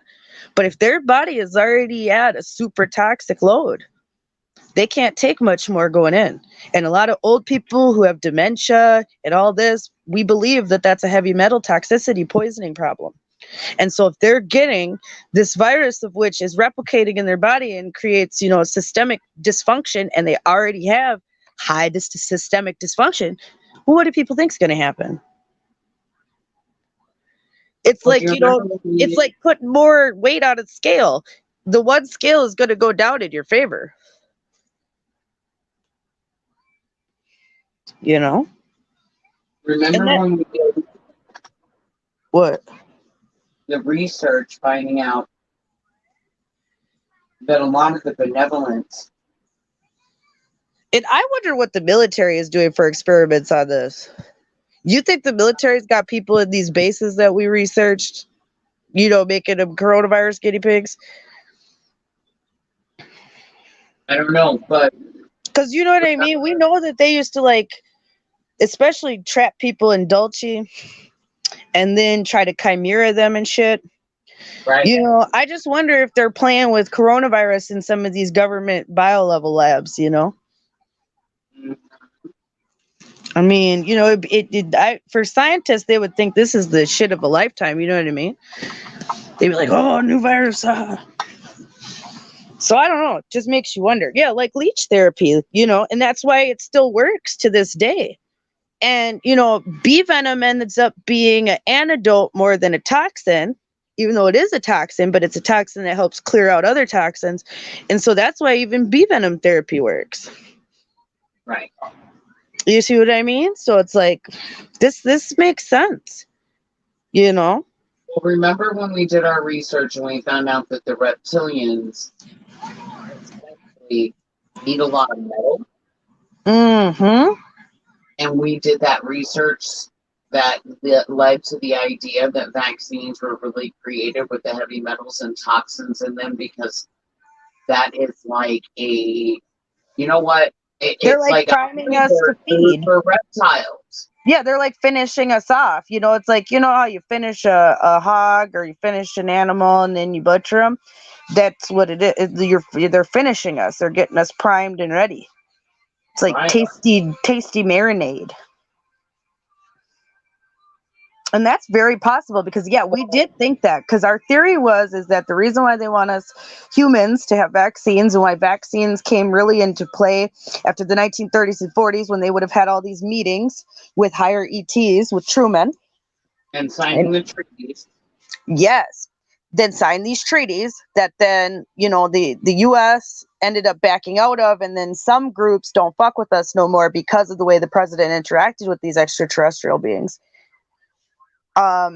we believe that vaccines and putting heavy metals in the food and having heavy metals everywhere is a way to prime them because they need these elemental metals to live. Right. And so my thought now, because I had forgotten about that Right. until I just reread this research. So thinking about that to get us all convinced that there's something here that would convince every one of us to go gut load. Right.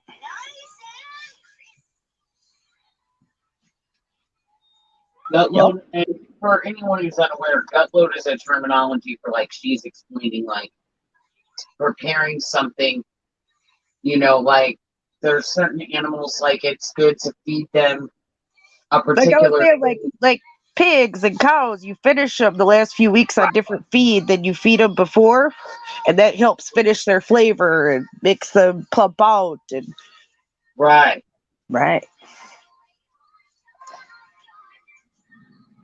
And that could be.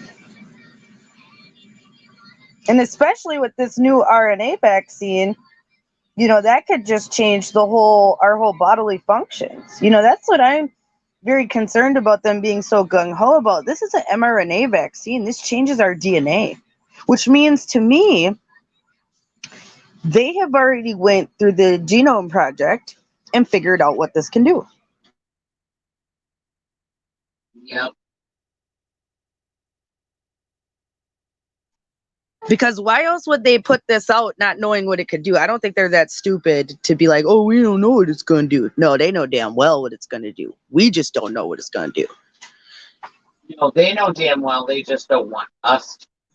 That's what I'm saying. They don't want us to know what the mRNA actually changes the DNA to, but they know what it's going to do, because if they have broken down the whole human genome, they would know with this recombinant, because it is a recombinant, and recombinant vaccines are, RNA, usually DNA, but now RNA, and usually they would try to use mRNA, but this is the RNA vaccine. So they would already know, adding in this, especially with genetic medicine, okay, already know that they can add certain genes back to people. Therefore, if they can add certain genes back to people, they would know what this gene in the vaccine would do. Right.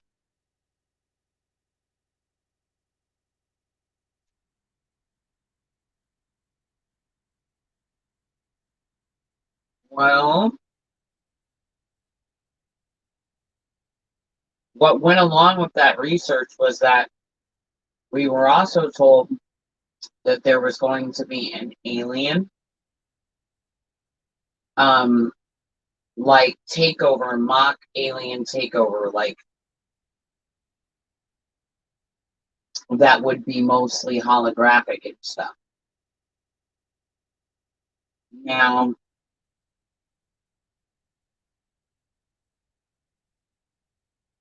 that hasn't happened yet. Yeah. But with all the social distancing and with all the online and everything turning digital, for instance, check this out. So at a local mall, they're not doing Santa, right? Right. Because obviously you can't social distance with Santa. So they've got an interactive augmented reality experience where you can drive Santa's sleigh. Hope it exists. Right. Which, cool for the kids. But let's think about it in the context of Ready Player One. And if people haven't seen that movie or read that book, that is Facebook AI department's Bible that Zuckerberg tells them when they start that this is something that is required reading and is a part of their philosophy there. Now, this book follows a young man in what they call the Oasis, okay? And this is a online digital world that everybody lives in, okay? And everybody works in the Oasis, has to earn their money in the Oasis. You can go to physical stores and buy things, but you're pretty much stuck in, like, they have them in shipping containers, like 1,000 high. in these cities, right?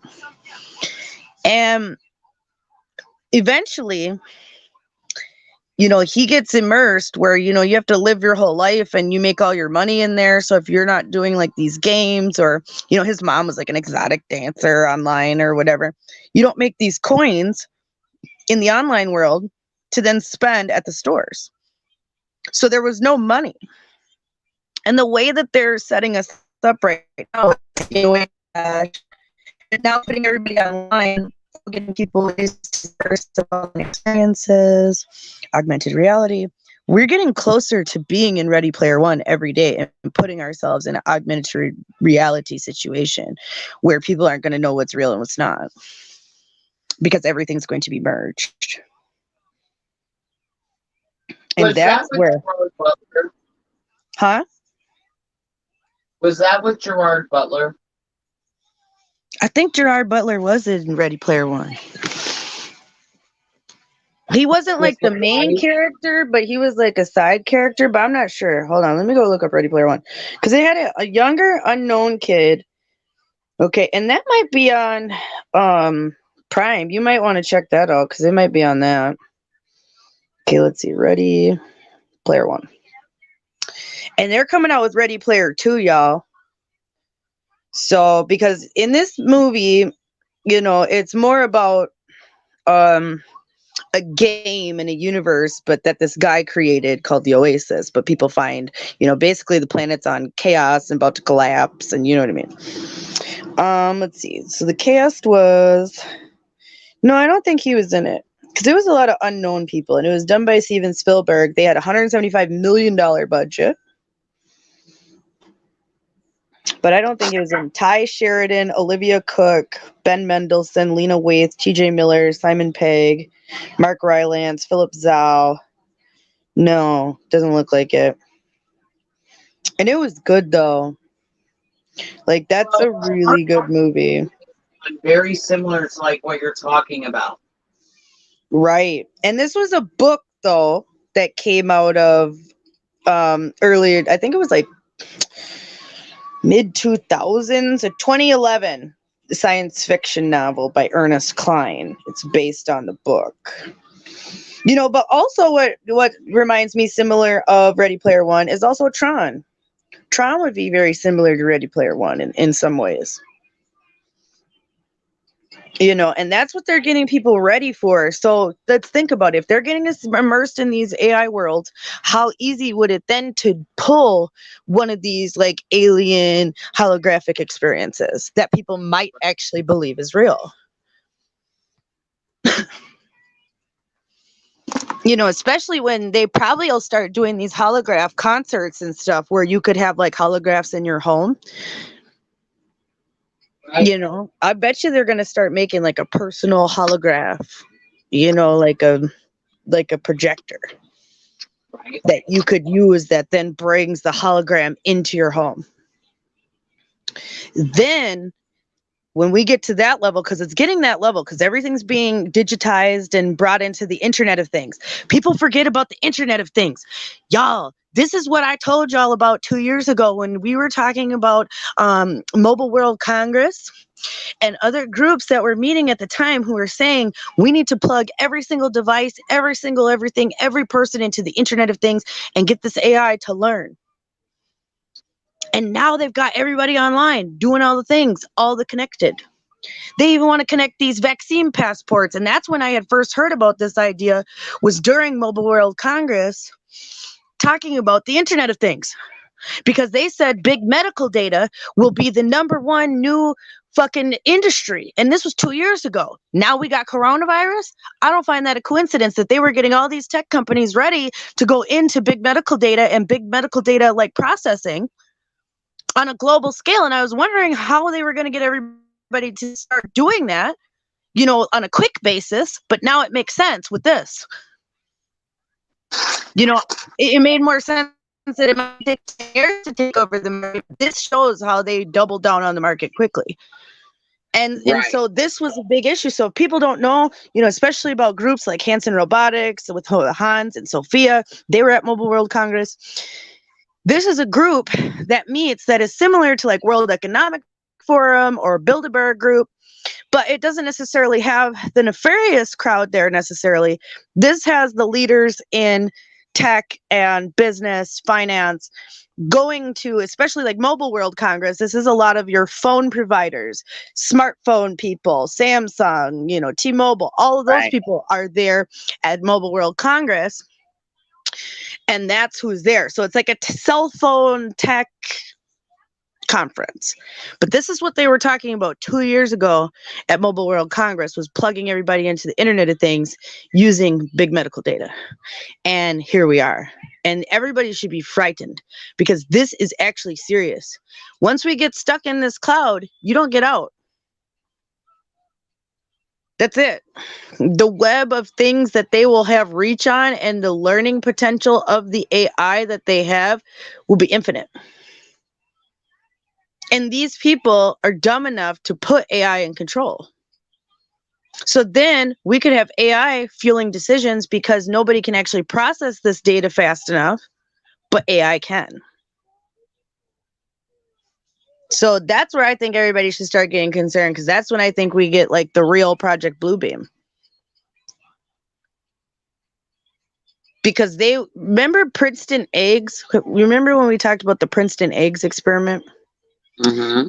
And how the Princeton eggs were set up, and then they would take the intent from what people thought were going to happen during big events. With having the Internet of Things and all these mobile devices and all these things that people have, and the way we're going to be plugged in, it's going to be like Princeton eggs on acid, where they're going to be able to predict what to do before they do it, and know the response that they're going to get from the general population before they do it. And so that's probably why, too, they haven't done a lot of the things, and a lot of like the shutdowns and rollbacks that have happened. Some of them haven't come out because they say, oh, well, we know public opinion is low. Well, what if that's because they have a more sophisticated, like Princeton egg type situation, more so than just looking at social media? Because why all of a sudden are they becoming super in tune with what people are saying on social media? People are just as outspoken now as they ever were. So, you know what I mean? I think it might be because they have a higher technology AI that's able to predict public opinion, and then they can adjust their strategy accordingly. Right, like Skynet. Exactly. It's going to be like the real deal Skynet. It's going to be wild. And like Five Eyes and all these programs that were created, and especially all these groups that deal with the occult and, you know, the magic schools and all these things have been, you know, going against humanity, basically betting against humanity, so they can have ultimate control. Right. And we are, you know, we're just one step away from that right now. It's fucked up.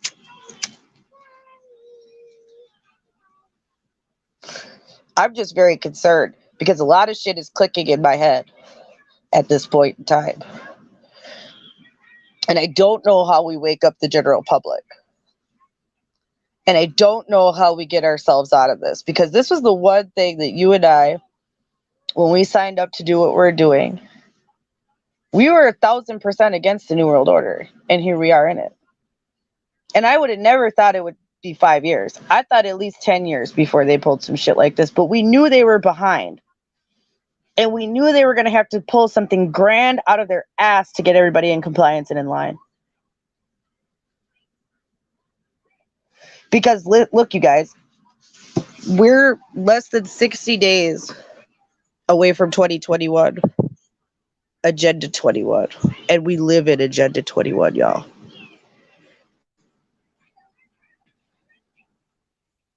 They made it. We failed. That's something that's going to have to be acknowledged at a certain point here. Like, we can still keep trying to fight. Yes, people, let's keep trying to fight. But these assholes made it. Right. It's fucked up when you really think about it. I know a lot of people don't want to come to terms with that, but we really need to come to terms with that. They fucking made it, Agenda 21. They made it 2020 without animals come in with the smack hammer and right on time for Agenda 21. We got smart cities initiatives enacted. No travel in and out of these cities. What were we told was going to happen in Agenda 21? There would be corridors that would be untravelable. Right now, what are those corridors? California, Oregon, Washington. What were we told? Those places would be mass targets, especially areas that have large amounts of people. The movement would be restricted. Everything we were told would be happening. So I just want people to be Right. aware where we're at. It's just good to be aware. Like I said, it's not something we all want to talk about. This fucking sucks because that means us people fighting. We didn't do a good enough job. Gamer. That was the name of the one that Gerard Butler was in. Oh. It was the science fiction action film in 2009, written and directed by Mark Neville and Brian Taylor, starring Gerard Butler as the participant in an online game in which participants can control human beings as players, and Logan Learman as the player who controls him. Alongside Butler and Learman, co-starred Michael C. Hall, Ludacris, Amber Valita, Terry Crews, Allison Lohman, John Leguizamo, Sam Witwer, and Zoe Bell. That was I actually remember watching that movie. That was a good movie. That was an intense It was movie. released in North America on September 4th of 2009. It received negative reviews from critics. Of course, because it was too much like reality for the technocrats. It was a box office bomb. Right, but I remember getting that movie because I was big into like renting movies at that time. Yep, me too. Yep, because I was still, and at that time I would have been pregnant, and I remember like maybe like 6 months after that, because it took about 6 months to get out, but I remember watching it maybe like 2010, 2011. Right. Yeah, I actually remember that movie. That movie was actually decent. Everybody said it was terrible, but it actually wasn't bad. It was an interesting movie because like he goes around and like he has this computer and he has to go, and I remember this movie. Like I think in one part he gets beat up. Yep. Yeah. Yeah, hyper realistic Another violence. one that he was in was Geostorm in 2017. Yeah, Geostorm was good, and Geostorm is kind of what we're going through right now. Is that what Skynet is, y'all? Is that what these Elon Musk goddamn satellites are end up going to do, and then they malfunction, and then we got Geostorm in this bitch? Like, nobody thought of that, huh? I did. As soon as I heard about all these goddamn thousands of Skynet goddamn satellites going up in the air. You seen Geostorm? When it just all of a sudden pops, and then all them folks end up freezing on the beach there. Right. In Rio. Like, I remember that. Got another issue. Hold on.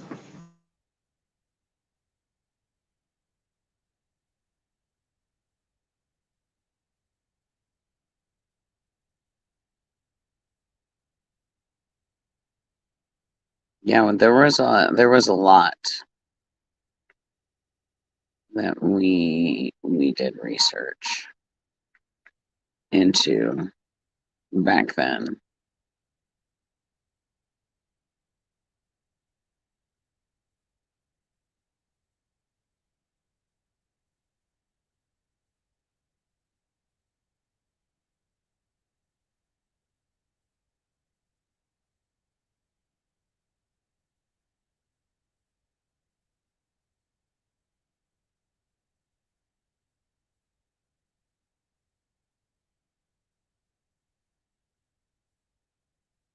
We did a lot of research into this stuff back then. And like I had said, we should start repeating maybe some of that info, because we sure did have a lot of it.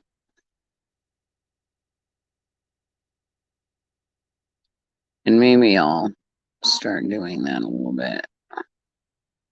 Well, that was kind of my point. Like, we're already in the New World Order, right? So now it's just time to try to find ways to survive this shit.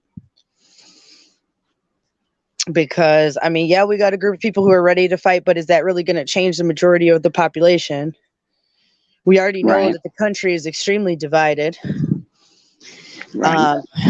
pretty much down the middle, for the half of the people who actually vote. I don't know how many potential voters there could be in the United States, but with 350 million people in the United States, let's just say maybe 250 million could vote and 150 million did vote. And those 150 million people do not get along on either side. So with that Right. being said, how much chance, and we've already seen the violence with groups like Proud Boys and militia groups and those who are trying to stand up for our freedoms basically get pissed on. We got to think about other strategies. That's just kind of how I see it. We got to find other strategies to survive and thrive, because going against the establishment right now, when they're on a fucking power trip from hell, is not going to be good for us. We'll get crushed like bugs. Right. Like, it ain't going to be like Ants or A Bug's Life where they win. Okay. It's just not. Right. We can't be tripping and thinking that that's how it's going to be. Now, if we, are able to create multiple attacks, maybe. That could be a definite possibility. If we're able to hit them and hit them back again and hit them and hit them back again, then we could talk. But until we have something set up like the American Revolution, and we actually have groups, and we actually have order, and we actually have organization, shit ain't gonna happen. I'm just keeping it real. Because I've done civilian rescue groups and done shit when it's complete chaos. And you have to have a level of order that we don't have in the United States right now, that would allow us to even make a move. So we don't even got a move to make. So what are we going to do? We're in the New World Order. We in Agenda 21. And now at Little, which is a British, but I think it's a German or maybe some other country and European brand, out in South Carolina has installed this new technology to have your COVID passport to shop. They're like, oh, this technology coming online soon. You're not going to be able to go to the grocery store. You're not going to be able to go into anywhere, any building, any government building, hell, maybe not even a hospital, without checking your COVID status or having a way to prove that you've at least had a test within the last 3 days or a vaccine. And then eventually, it's going to be everybody needs a vaccine. Of which, when they made coronavirus vaccines after the previous coronavirus threats, when they actually made a vaccine and they exposed, I believe it was rats or some sort of animal with the wild virus, their bodies had so much inflammation that they just shut down when they came into contact with the wild virus. Their body couldn't handle coming into contact with the wild virus. And that concerns me for everybody who's going to get this coronavirus vaccine, because will their bodies be able to handle it? Or will they end up with major inflammation in their bodies, and then basically their bodies shut down and they die because of the vaccine? Right. And then by the time the government even wants to admit it, it's too late. Right. Because they'll just be like, oh, well, the people already died. And then it'll just be collateral damage.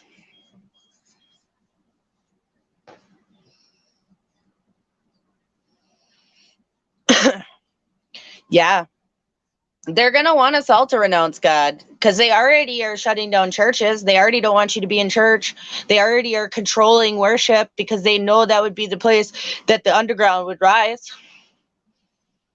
So they've already controlled that, and people all around the country won't even go into their churches, are afraid.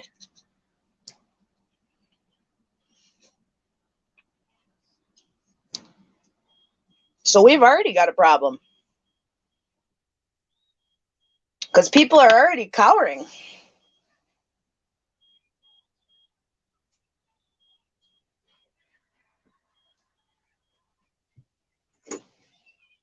that beeping on nature cat?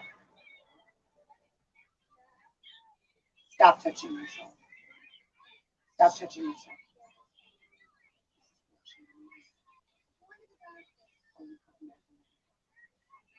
And put your diaper back on. Why isn't your diaper on?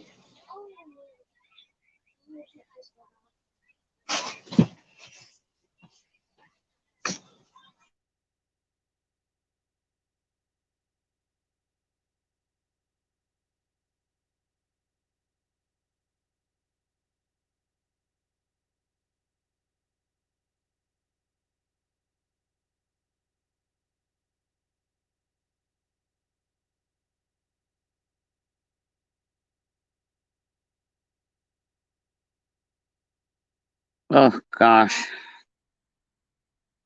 Getting awful hot up here.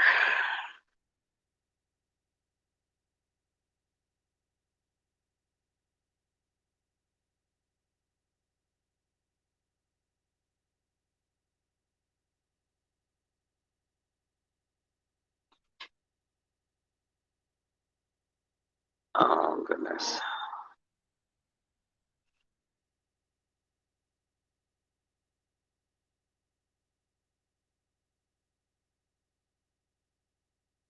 Yeah, good luck with that, Lee. They exempt themselves always. Oh wait, am I not working? Ooh. Trying again. All the politicians should have to take it first. None of us should have to take it. All of their Can you families hear should me? have to take it. Yeah, I can hear you. Okay. All right. No, all of their families should have to take it. All of their people should have to take it. All of them, and you notice that they said they're already going to give it to healthcare workers first, and then all the police officers. They just want to put everybody who could protect us at risk.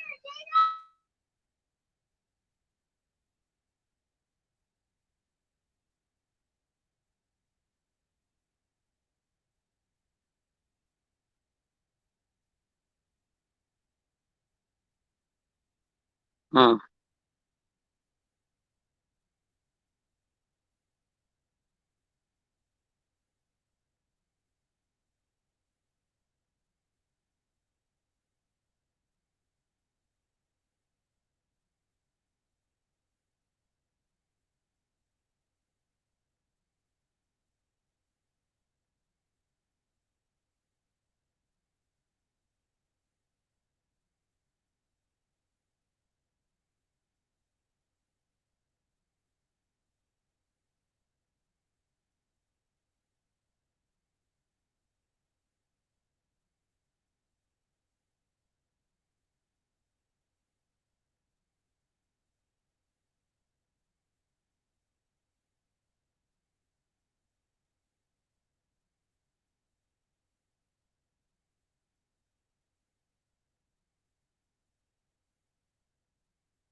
I'm back. What happened?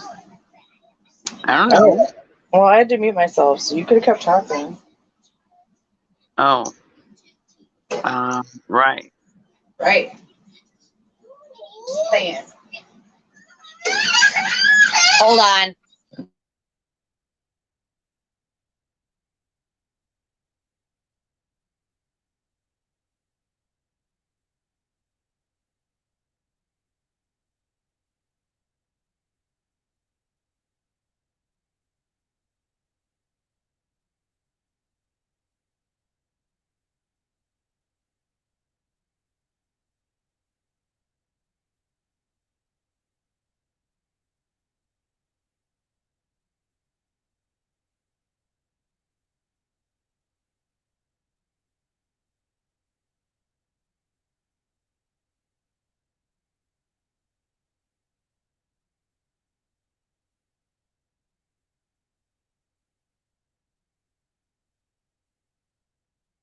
Oh, I can't even deal. It's awful.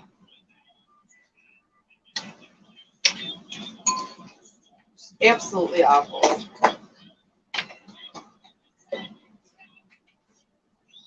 Gee, where'd you go? Red. Red. We can't hear you, Red. Red, where'd you go? Dang. Red. Red. Red. Where'd you go? I'm here, man. I don't know what else to say. Nope, you weren't there. For a while. Quite a good while. I've been here the whole time. Nope. It is like a bad dream, but it's real. That's real. Like no movie, no book, no premonition could have got us ready for this. Right? It's just beyond comprehension. In my opinion. Right. It just really is. I mean, like I said, I never thought we would be in this position. Ever. Right. Ever. You know, I thought it might take a while, but I really thought we would have time to wake people up. No.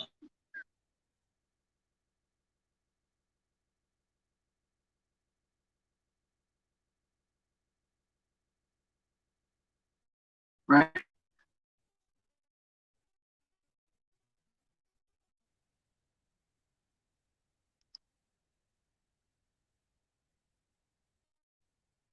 True story.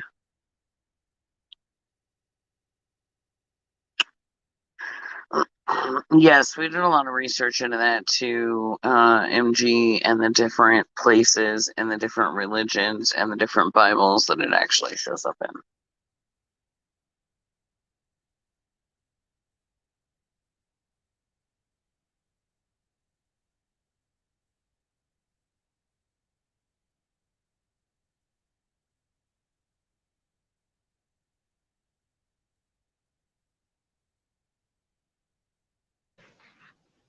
Hashtag kids ain't shit. That's all I've. Well, that's all I'm trying to say. Because my kids keep interrupting me. They keep coming out here. They keep saying, "Bob, Bob, Bob, Bob, Bob. I need oils, Bob, Bob, Bob, Bob, Bob. I need snack, Mom, Mom, Mom, Mom, Mom." It's rough. Right? I'm just saying. And they know they're supposed to be sleeping, but they don't care. They don't care. No, they don't. Mm-mm. No. Because that would be too much, like, right. Right? Yeah. So, that's what it is.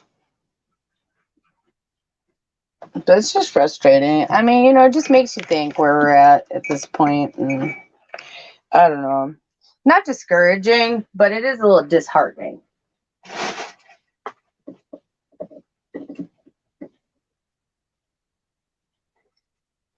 For me, I guess that's the best word I could use is it's disheartening.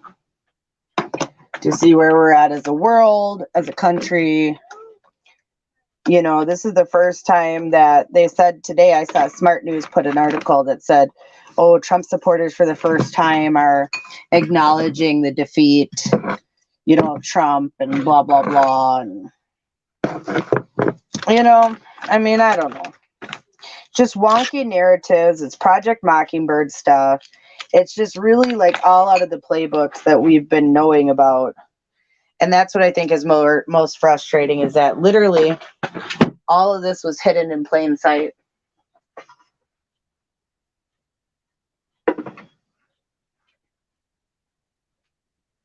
I think that's the part that, people could have had the tools to get themselves out of this oppression and just kind of ignored those things. I'm just saying. So I don't know. We'll have to take more of our research and kind of go back to our older roots. And that's how I think we can help people through this time. It's going back to our roots of our research and teaching people about the government corruption and about, How are we going to keep ourselves safe when government shouldn't even be controlling us? The fact that government has this much power shows the imbalance, and it never should have been like this. The founding fathers would be rolling in their graves. They wouldn't want none of this. This isn't what it was made for. So, it's wild. And I mean, that's true too. It's propaganda to have the people. But I mean, I don't think people are really giving up, considering yesterday that Million Mega March in Washington had like a bajillion people there. Like a bajillion. You know? So I don't know. What do you think, Red?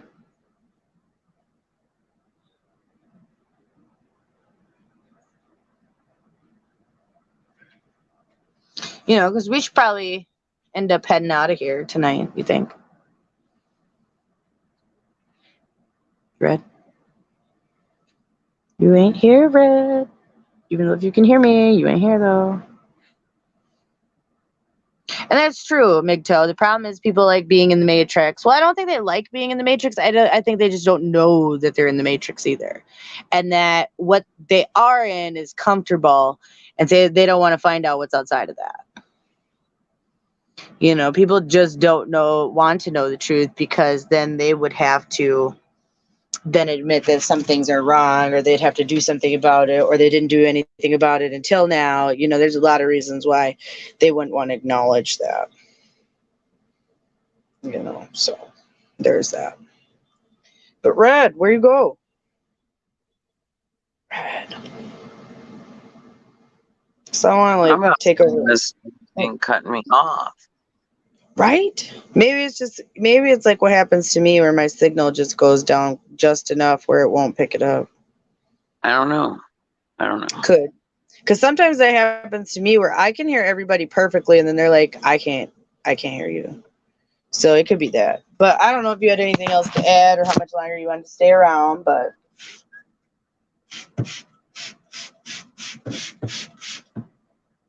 because I don't know if you want to end the show or what. What would you like to do? I thought I was wearing down. Yep. So then it's time to get out of here. Right?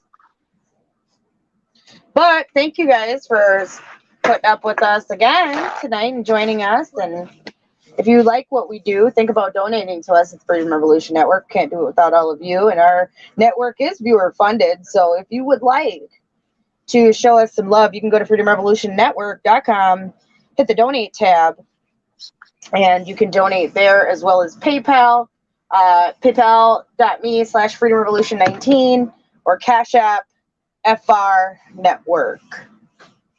So those are the ways that you can donate and help share and like and subscribe to us on YouTube, Facebook, Twitch, Twitter, Periscope. I don't know if we have an Instagram, but we should get an Instagram. TikTok. Find us in all the places. Thank you, MGTOW, for being here with us. And thank you all to the viewers out there and the replay viewers out there. We appreciate you guys too. Those who put up with us and listen to a show that isn't live, we love you guys too. So, Red, any last words? Dare to be you. Dare to learn to love yourself unconditionally. And from the land of 10,000 lakes, good night, universe.